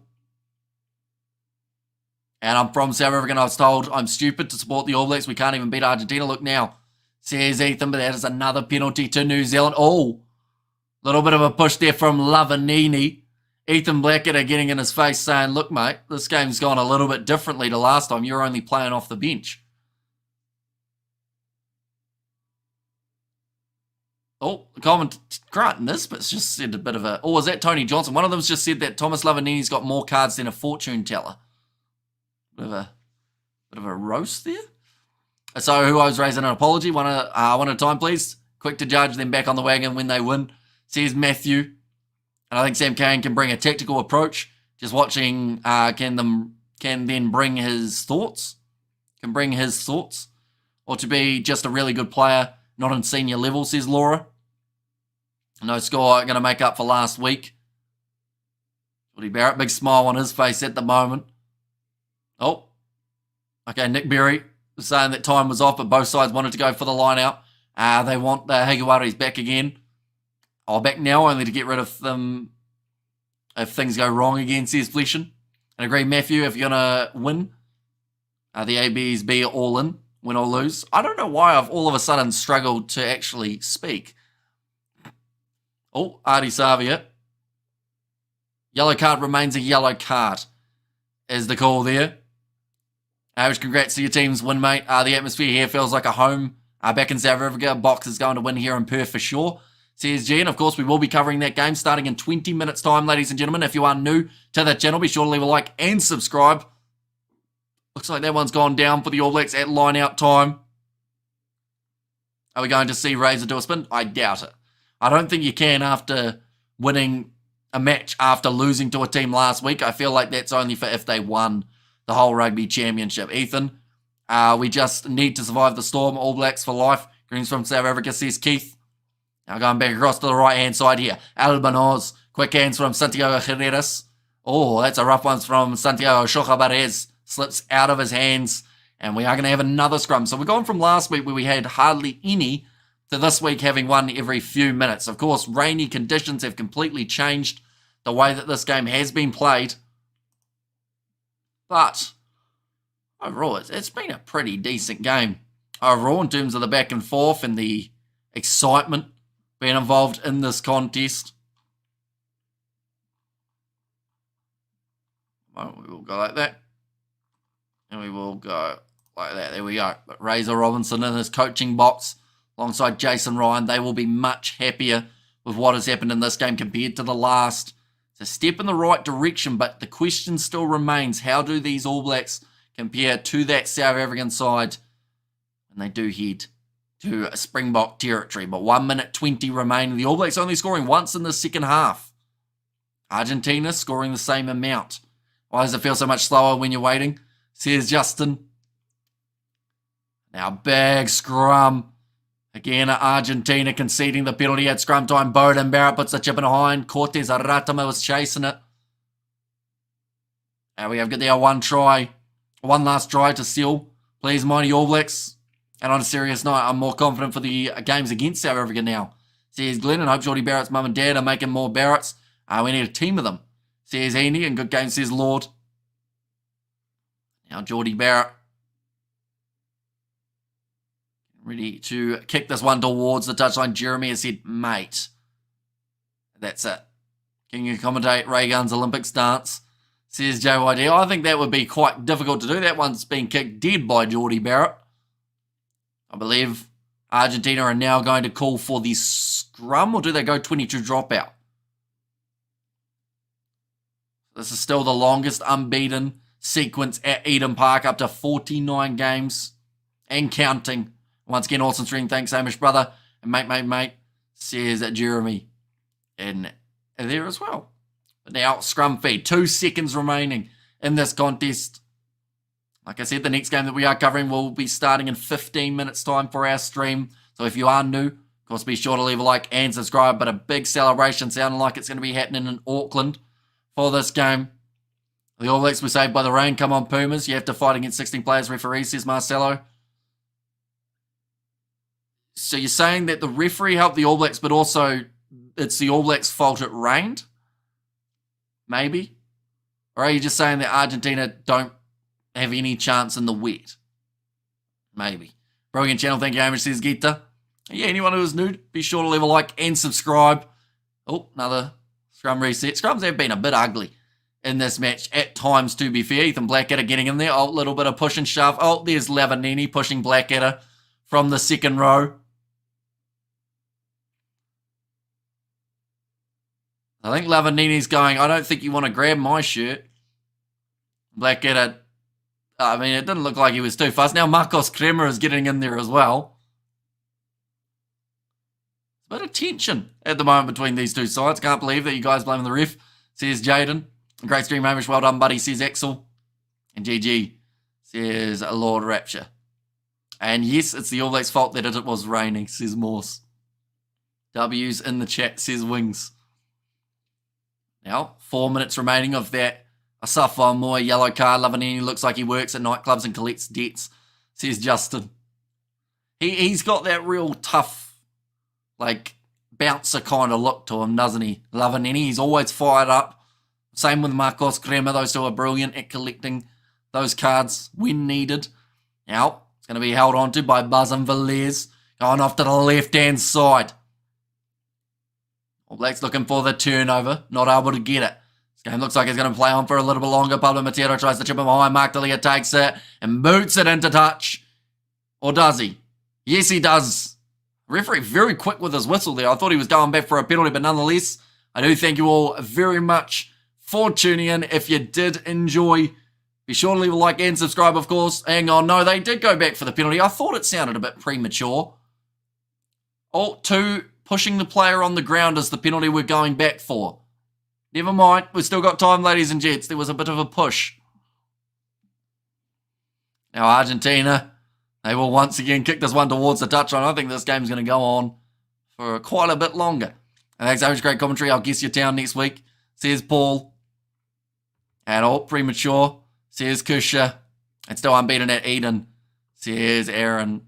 There's 1-1 on the Pumas. A great comeback, credit to the ABs. And yeah, there's still a chance that the All Blacks concede more tries in the second half than the Pumas concede in the second half of the match. But once again, that first half was the massive difference maker. And geez, Hamish, Liverpool FC's away kit is black this season. Black isn't a colour, it's a statement. Says TE. Now going back across, Chocobares. Tackled in the middle of the field. Back into the pocket now. And across to Elmanoz. Up to 82.5 minutes in this match. Pablo Matera again with the short pass. Bazan Velez. And across. A tackle made on Ignacio Ruiz. Juan Cruz Amalia, the only Argentine to score a try in this contest. Savia looking for the turnover. Can't get it. The ball is out the back. Big shot coming in there from Josh Lord, who I think is having a bit of a scrap on the ground with one of the Argentine players. Now the All Blacks back in possession. Does Ratima? Yeah, they're still pushing. Sam Kane gets him off him. Although the All Blacks have decided if they're playing with 14, we're going to go Anton Leonard-Brown up to the halfway line. Referee fell over. That's how slippery it is. Now the All Blacks, do they want one last crack? It looks like Geordie Barrett is going to run this one forward. Ratima will then kick it into touch. And that is going to be the end of this contest. The All Blacks winning it 42 points to 10. I think those two down the back, they were just practicing for tomorrow. Of course, UFC going to be taking place. Adesanya versus Dracus du Plessis. Both of them trying to get some ground and pounding before that match does take place. And good on the mighty ABs, and thank you very much for your usual excellent commentary, says Cindy Gooch, and thanks for the commentary, Hamish, says Russell. No worries at all, and I do thank you all very much for being here in this contest. We are, of course, going to be back for the next contest that is taking place between South Africa and Australia, and that one is only moments away from starting up. But I do thank you all very much for being here. Like I said, that next live stream, we are going to be starting in only about 10 minutes time, so be sure to stick around for that one. And yeah, it's going to be an interesting one. For now, New Zealand, they get themselves the bonus point. Their points differential, I don't believe, will be better than South Africa, so they are still sitting in second on the overall Rugby Championship, with Argentina now shifting into that third place position. But nonetheless, I do thank you all very much for being here. If you did enjoy, be sure to leave a like and subscribe, and I will see you all for South Africa versus Australia, and like I mentioned, only about 10 minutes away. But thank you all very much for being here. If you did enjoy, be sure to leave a like and subscribe. I swear I said that like 17 times just in a row, so I apologize for that. But we will see you all for the next one.